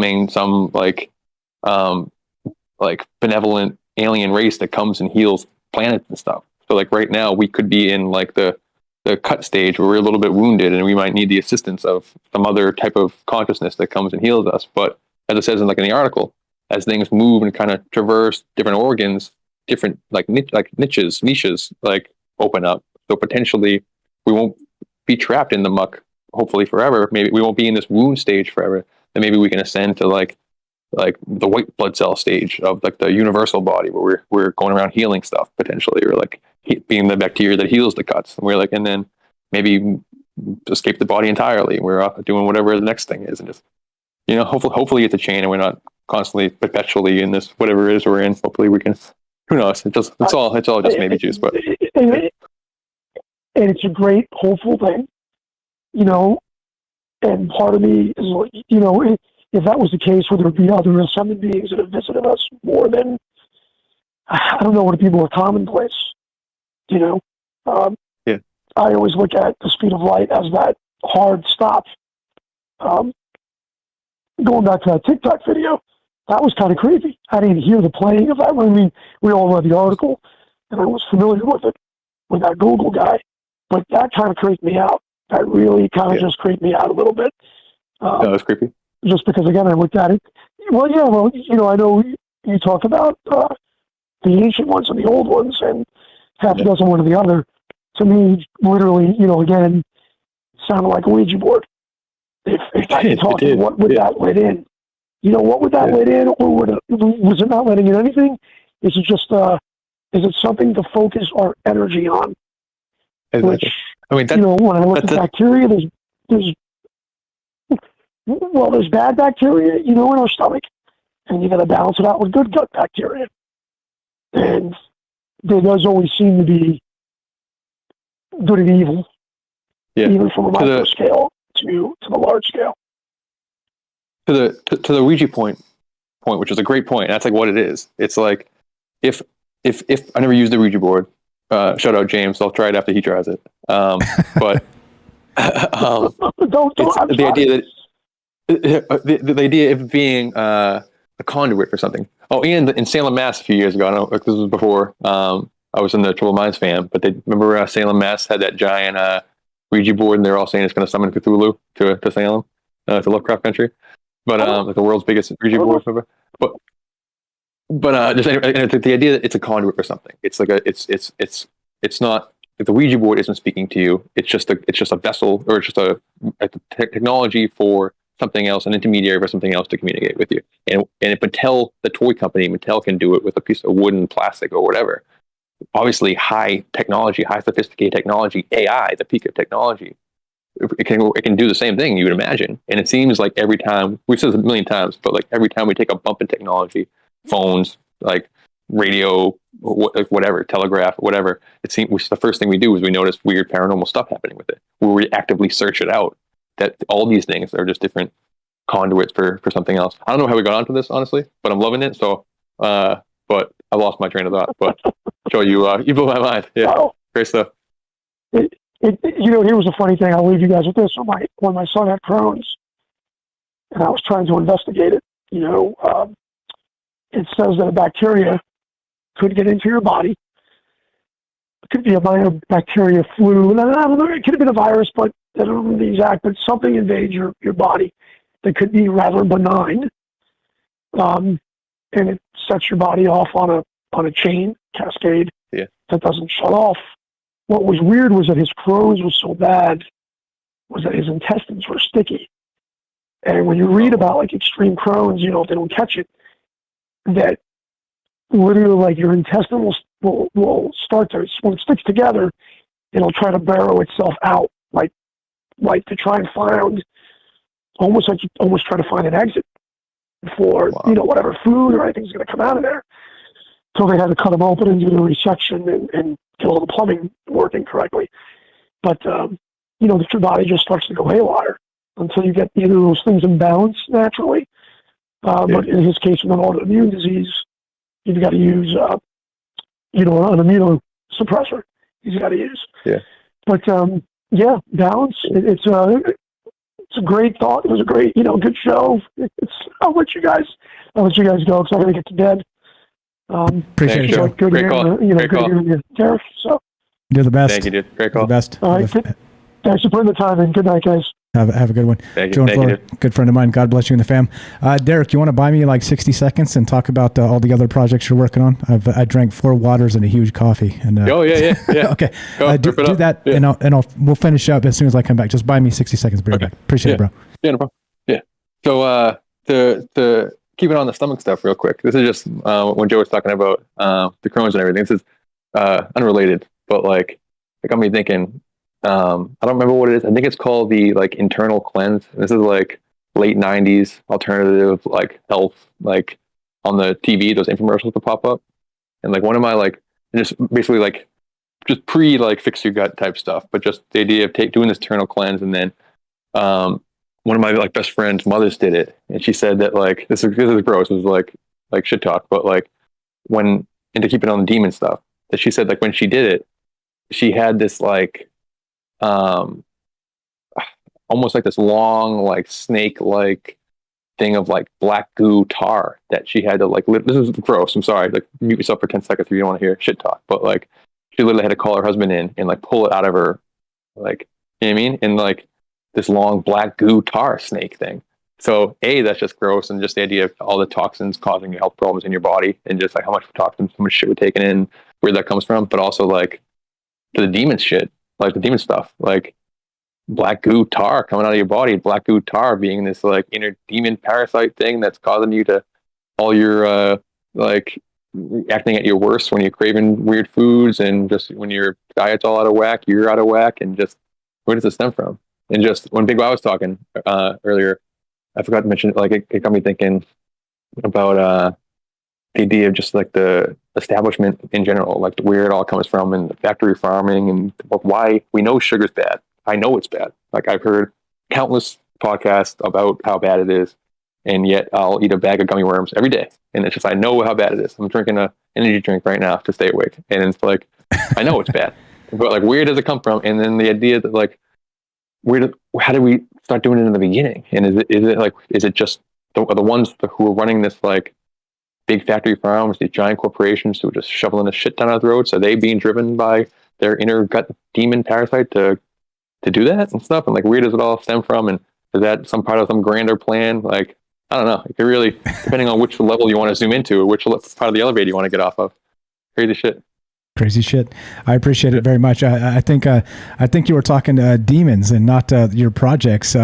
Derek here does all kinds of projects. No, you're good. You're good, man. I was just trying to give you plug time. But hey, if you want to go to Sugar Demons, that's cool. That's cool. I got nothing to plug. Yeah, I mean, genuinely, I only have just that trailer thing for a show. I was going to make a show, and it just never happened. And now I'm in no rush. I like helping out the show, so I like being able to just come on and talk to you guys, and just it's a lot of work, and like I know and I appreciate how much work you put into it, how much work James puts into it, and everyone who has their own show, and just I know that because it's too much work for me to do, I can't do it right now. So it's just I'm very thankful to you, very thankful to James, very thankful to everybody who lets me come on and ramble and talk bullshit, and all you guys for saying it's cool in the chat, even though I'm rambling and crazy. Come on. I love you guys. I really do love you guys. Come on. You're way too humble. Yeah. So there you go. So you heard it from Derek himself. Follow the YouTube channel. He's got the one spot if something's going to come out of something, and he does one day get to the show, find some time to make it happen.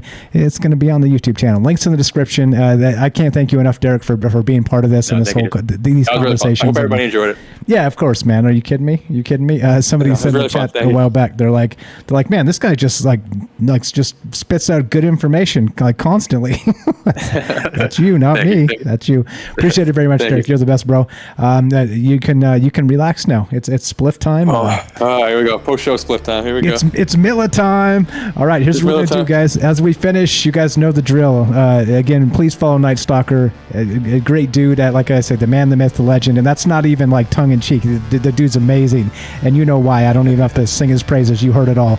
So please give him a follow first and foremost, and then everybody else too. You'll see the links down below. So many people contribute to this show. It's not just me. It's not just Derek. It's us. Like I always say this, and I mean this. I'm me, you're you, but together we're us. And you see what kind of it's something that can build here, and we're here building it. So please do go give them all a follow in all the places they have all the things. So there you go. Thank you so much. And hey, what do you want to do as we finish? Hey, I'm talking here. I don't know. Like one conversation seems to lead into the next, and what tomorrow's going to bring, I don't know. We'll think about it from now till then. See what hits the news cycles, and then we'll go from there. So thanks for being a part of it. Thanks for listening. If you guys want to help the show, there are a number of ways. Number 1, sub up on Rockfin. Number 2, sub up on Patreon. Number 3, sub up on Twitch. That's the worst option. If you want to get some merch, troublefans.com. There's the hats, the shirts, some other really good stuff. If you want to help the show but don't want to spend money or don't have money to spend, I completely get it. You can spread the word. You can do the likes and the shares, maybe drop some links on Reddit or Facebook group or something like that. And of course, thank you. Or the final thing, if you want to help, is and probably the most important thing, because it doesn't cost you anything other than some good times listening to fantastic conversations, is listen to the podcast feed. Spotify, iTunes, wherever you get your podcasts. It's completely free, limited commercial interruptions on there, but it does help the show. A few cents, 2.5 cents per download or something like that. The math is always a little different, but just go listen to a show or two on the weekend, and it does help. So I appreciate that very much. And the most important thing is spending your time and energy with us. That's the most important thing. So thank you for that. As I always say, and I mean this, there's 10 million things you could be doing right now, but you're here with us in this moment. So thank you so much for that. And did I mention you should follow Derek on YouTube? Please do that. Please do that. You're the man. Way too kind. Thanks again, Derek. Appreciate you spending your time and energy with us and spitting all the hot fire. Let's do it. Let's GTFO. Anything to add, Derek? Got a minute or two? Or no. Just I mean, for takeaway thing, as far as like I guess some type of moral to the story. Just be mindful of your emotions, I guess, and just make sure you're not a slave to your inner cravings and your inner gut biome telling you to be a jerk. I guess if you want to take away something. But other than that, thanks everybody. Seriously, fun stuff. Really fun. Thank you, Mike, for having me. Appreciate it. Thanks for being here. And there we go. So as it ends, it goes exactly like this, since I only sort of botched it that time and screwed it up the first time. It goes like this. Be sure, be strong, be true. That one's for James. Thank you for listening. Hell yeah, James. From our troubled minds to yours, have a great night. Shout out Rivers.